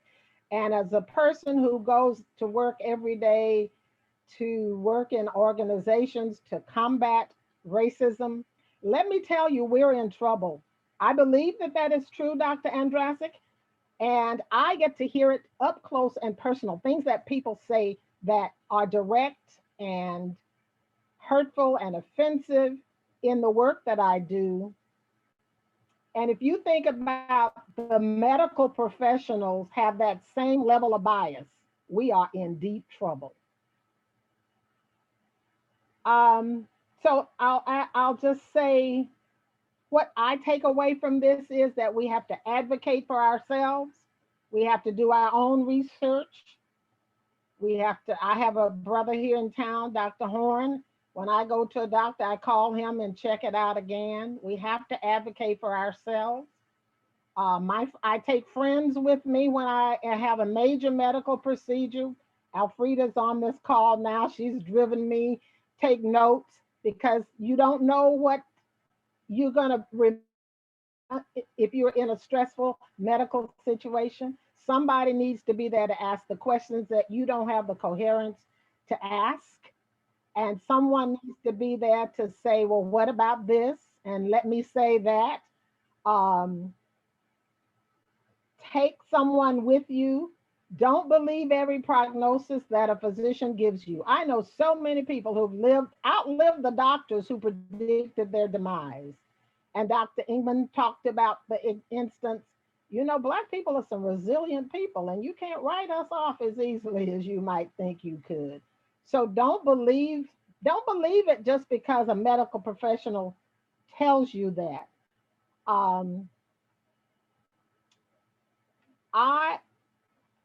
I would encourage you to support each other. I was on a call last night with a woman who was given a 6-month prognosis 15 years ago, and she did a lot of research on her own and has a regimen that is more naturopathic than others that might come up for you. So we have to do our work. We have to advocate for ourselves, and we have to support each other. Thank you so much for letting me have a little bit of time today. Thank you.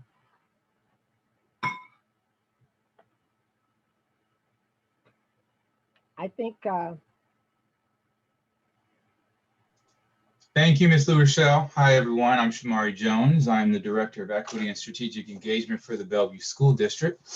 I'll give a little bit of background on myself before I give a brief on my experience in this particular call. I am from the Midwest of the United States. I hail out of the Chicago region. I graduated from Tuskegee University, so you really struck a chord, Dr. Andrezek, when you talked about the Tuskegee syphilis experiment and how some of us have such direct connection to the experiences that are tied to malfeasance that has happened or systematized ways that have been led by those very individuals who state that they're there to help or support us.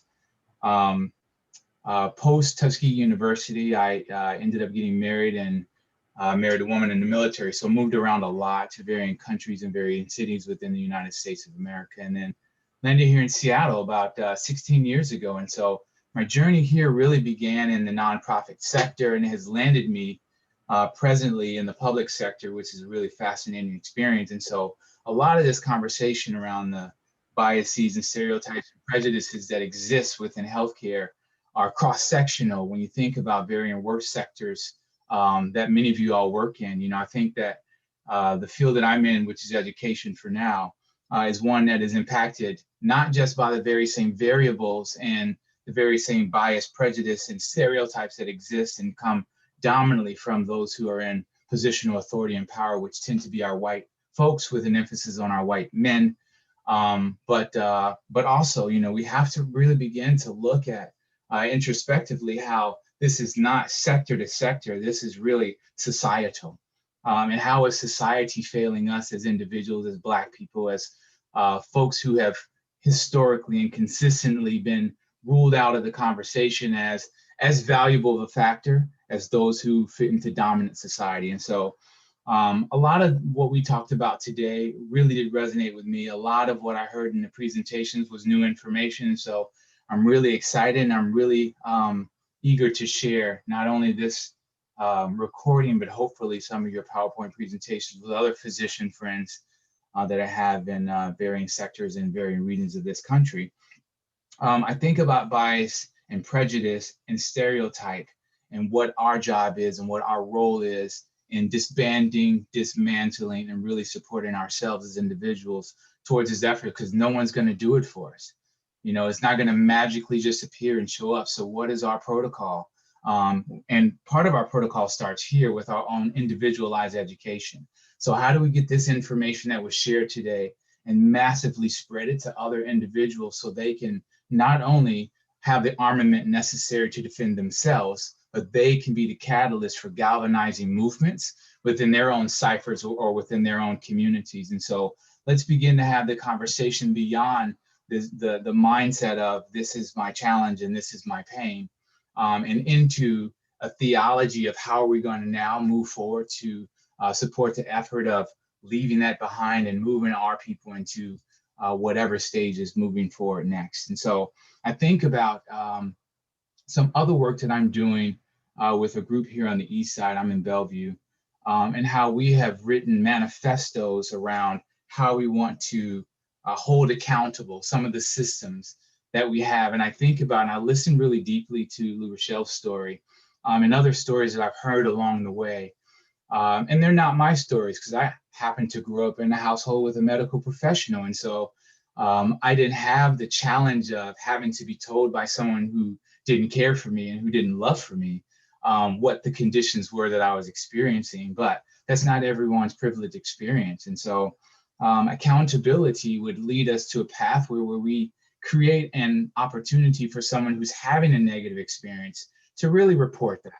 Our doctors are beholden to how we report our experiences with them. How do we put a shine on that and really be more frontal with regard to ensuring that we're telling the truth about the experiences that we're having, so that those doctors, and I think about this in the context of teaching and staff as well, because it's not very easy to remove someone who's not beneficial to the greater good, you know, especially with regard to licensing. So what's our role there?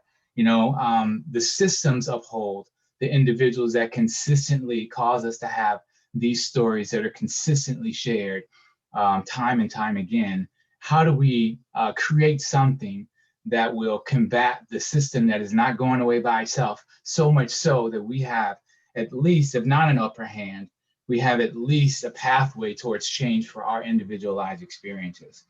I think about the group effect. You know, a lot of individuals are martyrs to the cause and stand individually without support. I heard Lou Rochelle talk about, I go to the doctor with someone, you know, or I have a cadre of individuals who are on my team that help me in my process. So how do we take that same groupthink and transfer that into a group action to where it's not just me combating, it's me and those of us who have had this bad experience, hopefully, yes, from a racialized experience, but we need white people in this conversation too, so you white people are not off the hook, right? The institutions and the systems have been constructed by white folks, and white folks mostly listen to their own.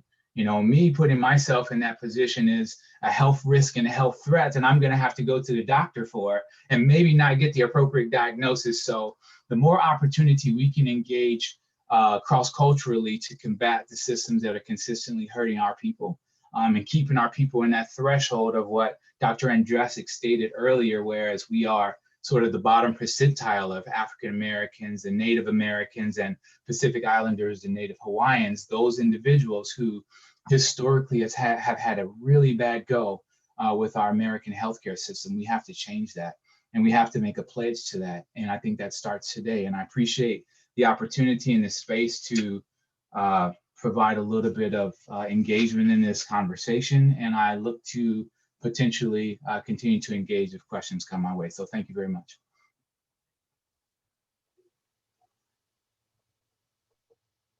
Thank you, Shamari. Good morning, everyone who's here on the West Coast, and good afternoon. My name is Dolores Mack. I am a registered nurse. I currently work for the Seattle and King County Public Health Department as an assistant personal health services supervisor, and that is a very long title for an assistant nurse manager. I come from a 12.5-year background working in the healthcare setting.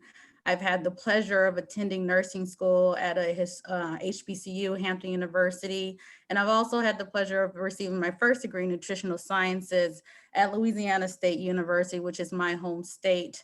I'm currently a graduate student in the Masters of Public Health program at the University of Washington online. I'm really excited about that.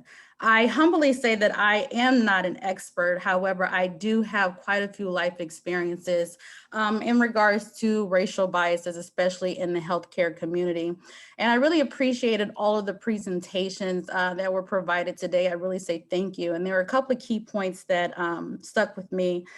I remember seeing in the first presentation in 2016, basically saying that the issue of racial biases still exists.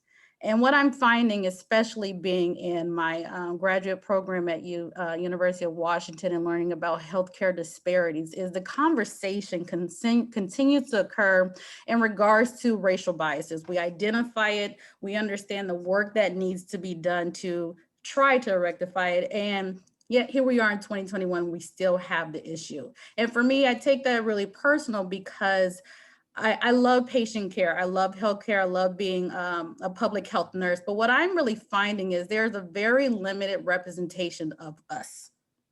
I really find there's a very limited representation of African and African Americans within, especially I could speak for nursing. I think about the meetings that I, as an assistant nurse supervisor, sit in and the conversations that we are having. I work with the county's COVID pandemic relief, and I'm currently working with the mobile vaccination team, which is newly piloted to go into adult family homes to provide the Moderna vaccination. And I look at my team members and I think about the meetings that I'm in, and I find myself being the only one that looks like me. And representation is extremely important, especially when you're going inside the homes of your community. Our community is very diverse. However, the providers that are giving the assistance is not diverse. I know there's efforts that we're trying to do, especially in our hiring process, but I constantly find that we are not necessarily hiring nurses that represent the communities that we are serving. I applaud the county because I love working for the county, because we really focus in on helping those in vulnerable populations, the homeless populations, the elderly, those who are suffering from mental and behavioral health, those who are using substance abuse disorders. We service the population that most times are not able to get the quality healthcare that they need from other organizations. However, like I said, I believe representation is very important. And I look at nursing schools and the difficulty people have getting into nursing schools and the low numbers of African American students that are actually admitted into nursing programs. I believe it was Dr. Ingman that mentioned in one of his PowerPoints the low numbers of African and African-American physicians. I mean, that is very common across all health systems, be it registered nurses, physicians, physician assistants, nurse practitioners. We're really not seeing a steady increase in the numbers of providers that represent the community they're serving. And I feel like that also too plays into the role of racial biases. There is something to be said for someone to, when you go into your appointment and you can culturally connect with someone. Not to say that you cannot connect with the physician who is not of your same race and or nationality, but there is something about a cultural connection and a feeling of being heard, a feeling of being understood, and also a feeling of being listened to. And I truly believe that that is one of my goals in public health, not only just as a nurse, but as a person who cares about the people in my community. I know Shamari said a great point, that is not to say that any other provider of any other race can't provide, and is not trying to provide the great quality care that they set out to do. But like I said, there is something to be said for representation. So once again, I thank you all for your presentation. I think it truly highlighted where we are, but we also, it highlights where we still need to go. I came across a quote that I really enjoyed from Miss Stacey Abrams, and I'll read it to you. And it says, "Remember this in the darkest moments when the work doesn't seem worth it and change seems just out of reach. Out of our willingness to push through comes a tremendous power. Use it."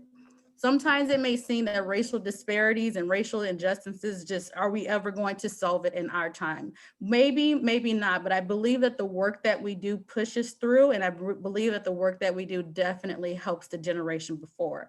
I look and see where I am right now, and I know that my ancestors and my elders went through a whole lot more than what I've gone through in my time. So I want to keep everyone encouraged to keep pushing through, and thank you guys so much for the opportunity.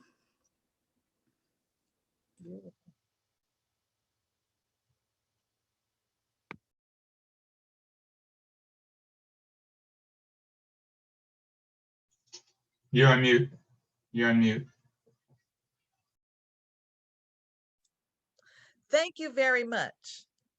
I'd like to thank the panelists for your insights and for your recommendations and what we can do. And then especially for that poem at the end that just kind of really embraced everything that we said. It brought everything. So I appreciate that poem. Now we have a couple of minutes for some questions from our participants. Please put your question in chat so that I might call you, so we can do this in an orderly manner if at all possible. Do we have any questions from our participants here? And I thank you all participants for being here. We're gonna leave, and we're gonna leave ready to take some action regarding our own healthcare and the healthcare of our community. I don't have any questions yet in the chat. Mike, take yourself off mute and ask that question, because that's a really good question. Hi. Can you mute yours? Yes, Sorry. we can hear you. Yeah, I'm here with my fiance. Anyway, I just had a question about discrimination in the home health field. I'm an outgoing coordinator with a home health agency. I've been a coordinator for about 2 years now, and I've been a nurse for 10 years. I'm actually leaving the nursing profession to work full time as a counselor. I'm also a licensed mental health counselor, and I'm also the secretary for NAACP Health Committee. I just had a question about discrimination in home health environment. It's something that I've had to deal with many times in my time as both a coordinator and as a nurse on the floor, as an LPN on the floor. And I just wanted to see what people's thoughts were on discrimination in home health. Is this something that you're seeing often between either the client being discriminatory or the healthcare worker being discriminatory? And what are your thoughts on ways we can make the experience, the home health experience, better for both clients and for the healthcare workers? Do we have any responses to that? He says he has actually witnessed discrimination from the client of the person of color coming into their home, and then from the person going into a person of color's home. Any comments about that?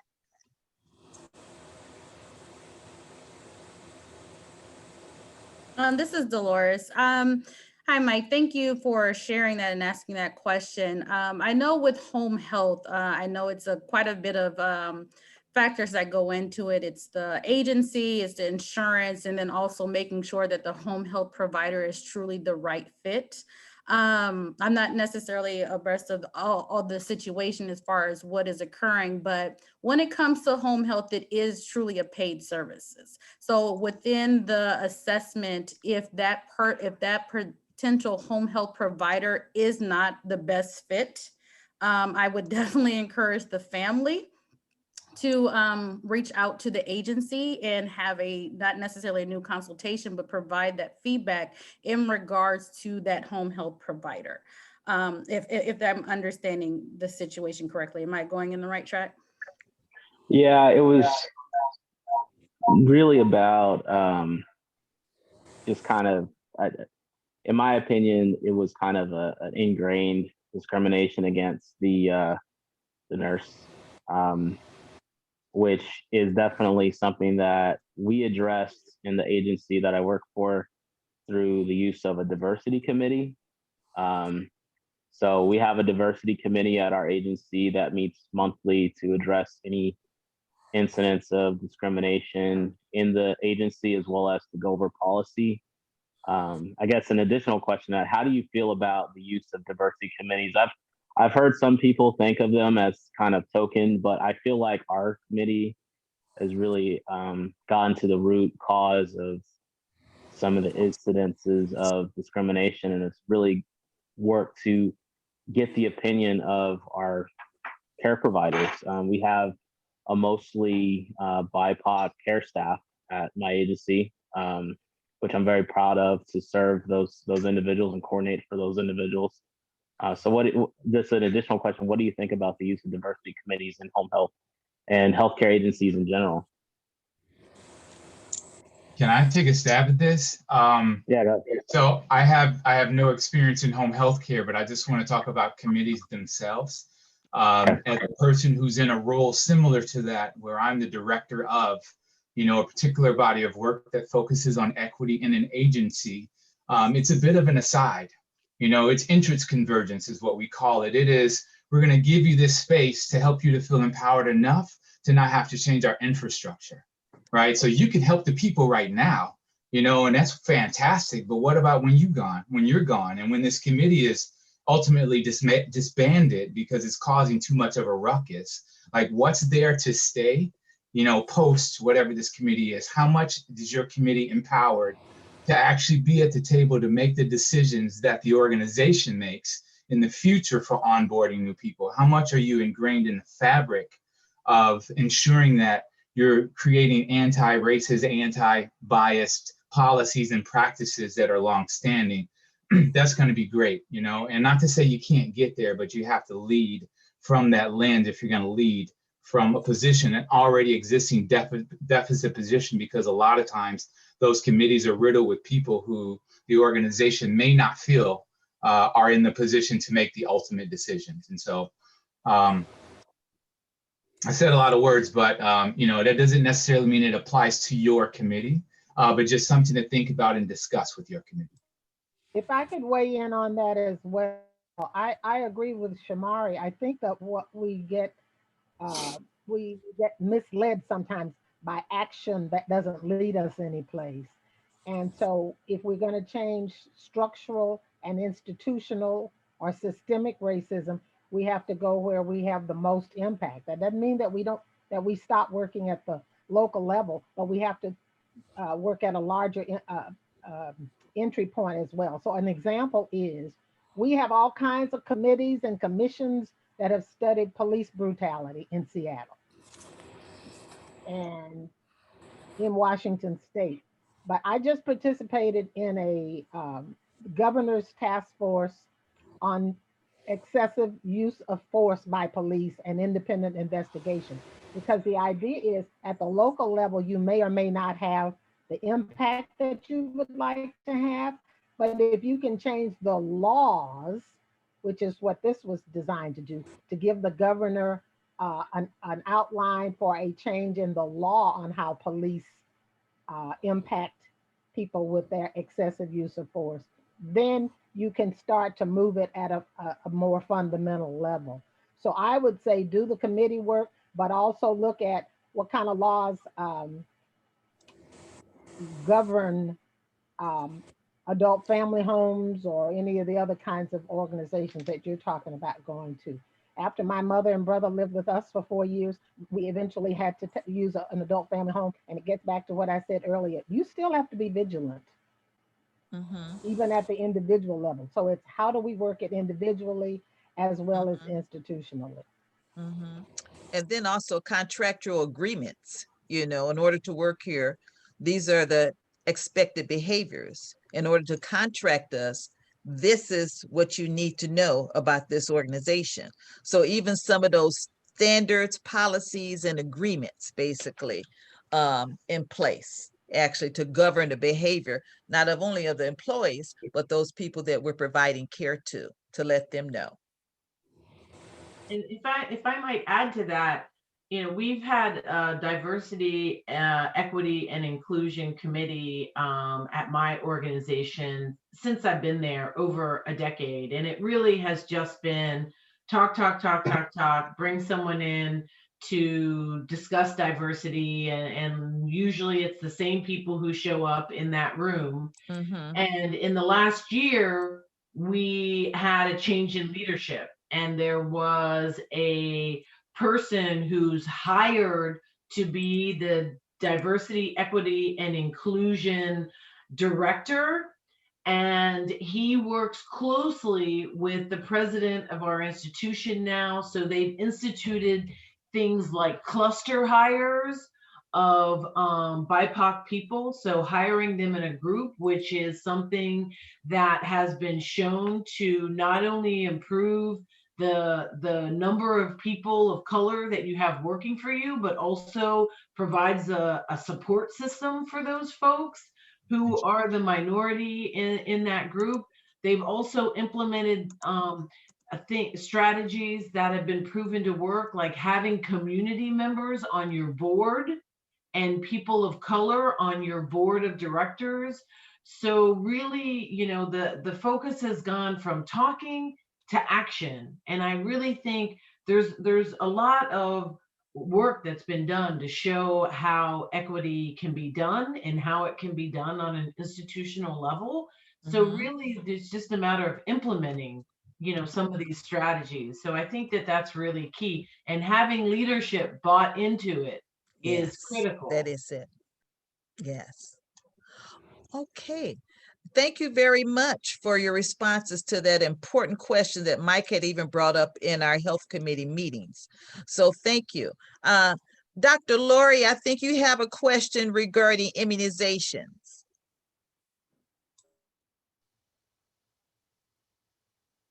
Yes, hi, I'm Lori Brown, and I just want to say that I've seen we all saw what happened at Overlake, where they were giving out vaccines to donors and board members before the public.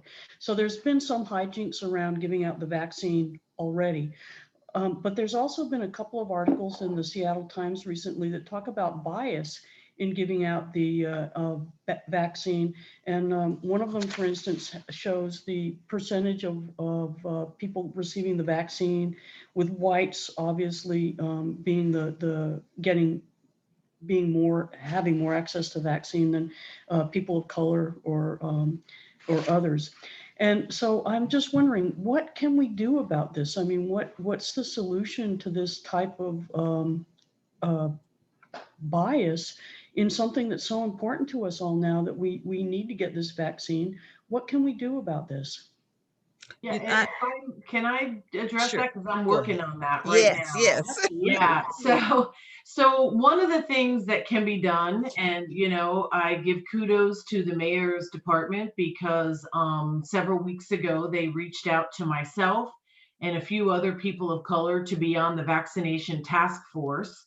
And one of the things that became really clear is that the strategy that was implemented to improve equity, which was these mass vaccination sites that are placed in BIPOC communities, was not working, because basically what was happening is that the people who have the privilege and the luxury to work from home, who can basically chase the vaccination appointment slots, were signing up for those slots and then driving to these places that were not in their neighborhoods to access those slots.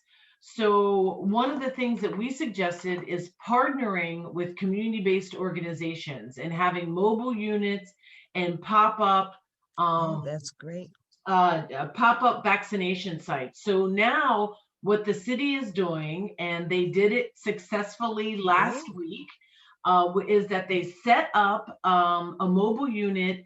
Last week it was in West Seattle, and they reach out to BIPOC organizations that have been working with these communities long-term, and they are reaching out to people, talking to them in their languages. They have specific URLs that they can then sign people up for appointments. And last week in West Seattle, the vaccination rate in a community that is largely Latino, Latina, Latinx went from 5% Latina, Latino, Latinx to 53% of that community in one vaccination slot. Today at New Beginnings Church in Kent, an African-American church, we are delivering 300 doses. We partnered with African-Americans Reach and Teach Health, and Joycelyn Thomas, who is an amazing nurse, African-American woman who's a medical director in her organization. She is running that program. Volunteers from several nurses associations. Mary Mahoney Professional Nurses Organization. Yes, thank you. That one. And I also think Black Nurses Rock is the other. Yeah, yes. So thank you for that. And so these, myself and the other people of color on that committee are saying we need to do this with communities. Absolutely. It cannot happen with these mass vaccination sites. That's not the answer for equity. And we've been listened to. And I think that really speaks to having people at the table. You need to have community members at the table from the beginning, making these decisions and weighing in on these, guidelines and procedures to increase equity. And so that's key, really critical. So I'm hoping that we're going to see a major change in the equity in Washington as soon as we get more vaccine. Now the challenge is getting more vaccine.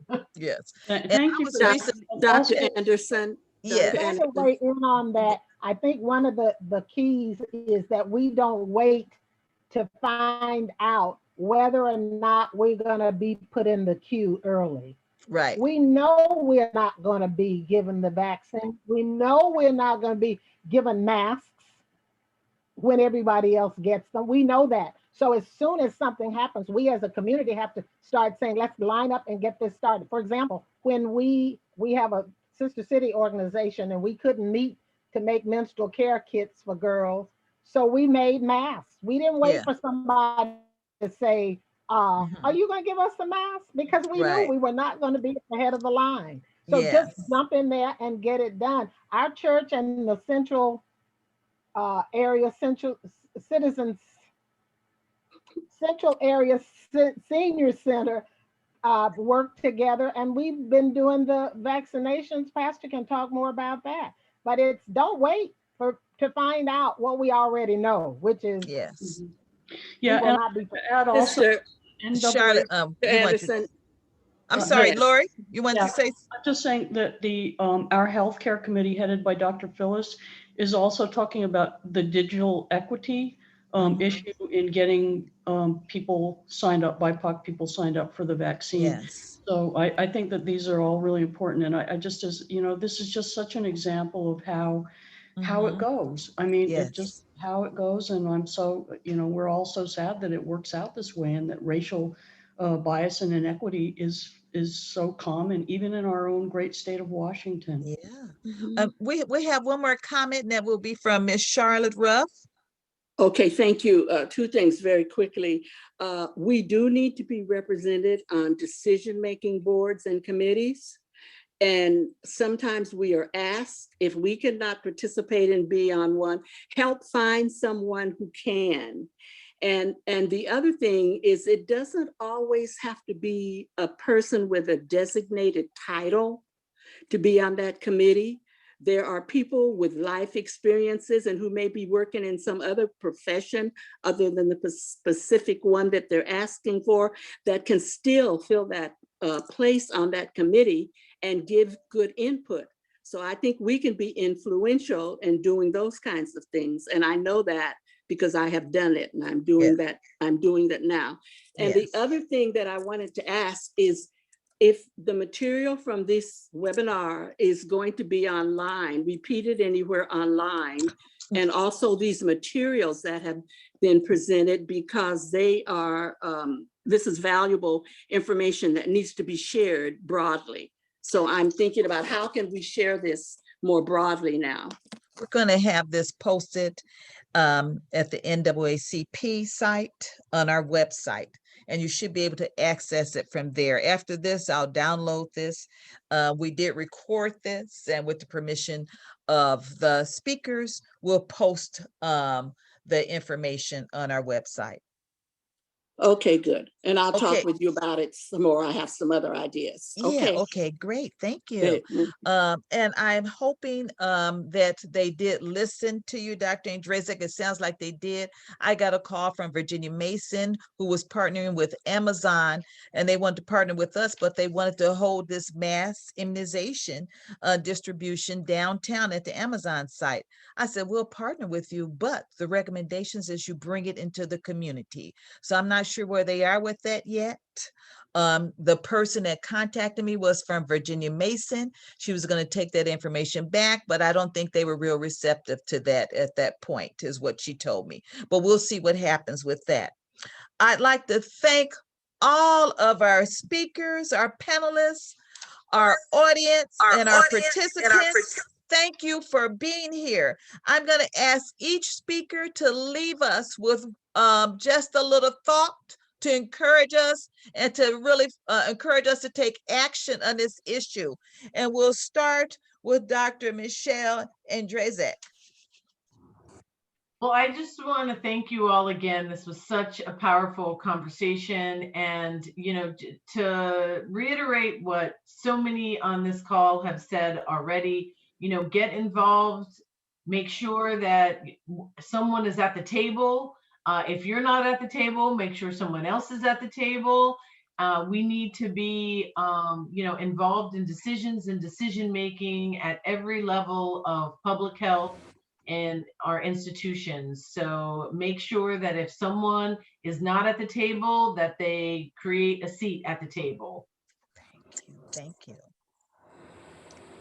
Dr. Ingman.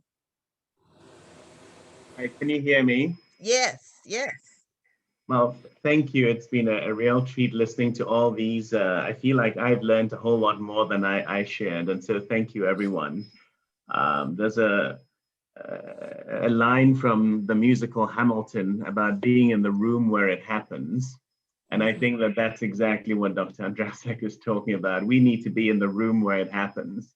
And so we need to educate ourselves. And we've all said various things about that. And Miss Charlotte said some very wise words. We need to encourage each other. And Miss Dolores Mack said that we need to empower ourselves with data and with a meaning of what is there from expert sources. And Dr. Andrezek talked about that. And ending it, we need to be in that room where it happens. Thank you. Absolutely. Thank you. And Dr. Estelle Williams. I wonder if she's still here with us.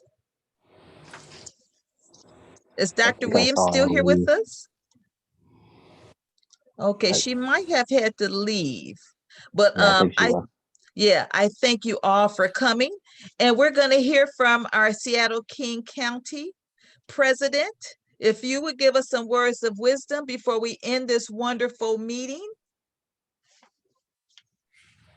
Thank you, first of all, Dr. Phyllis and the Health Committee for such an amazing webinar.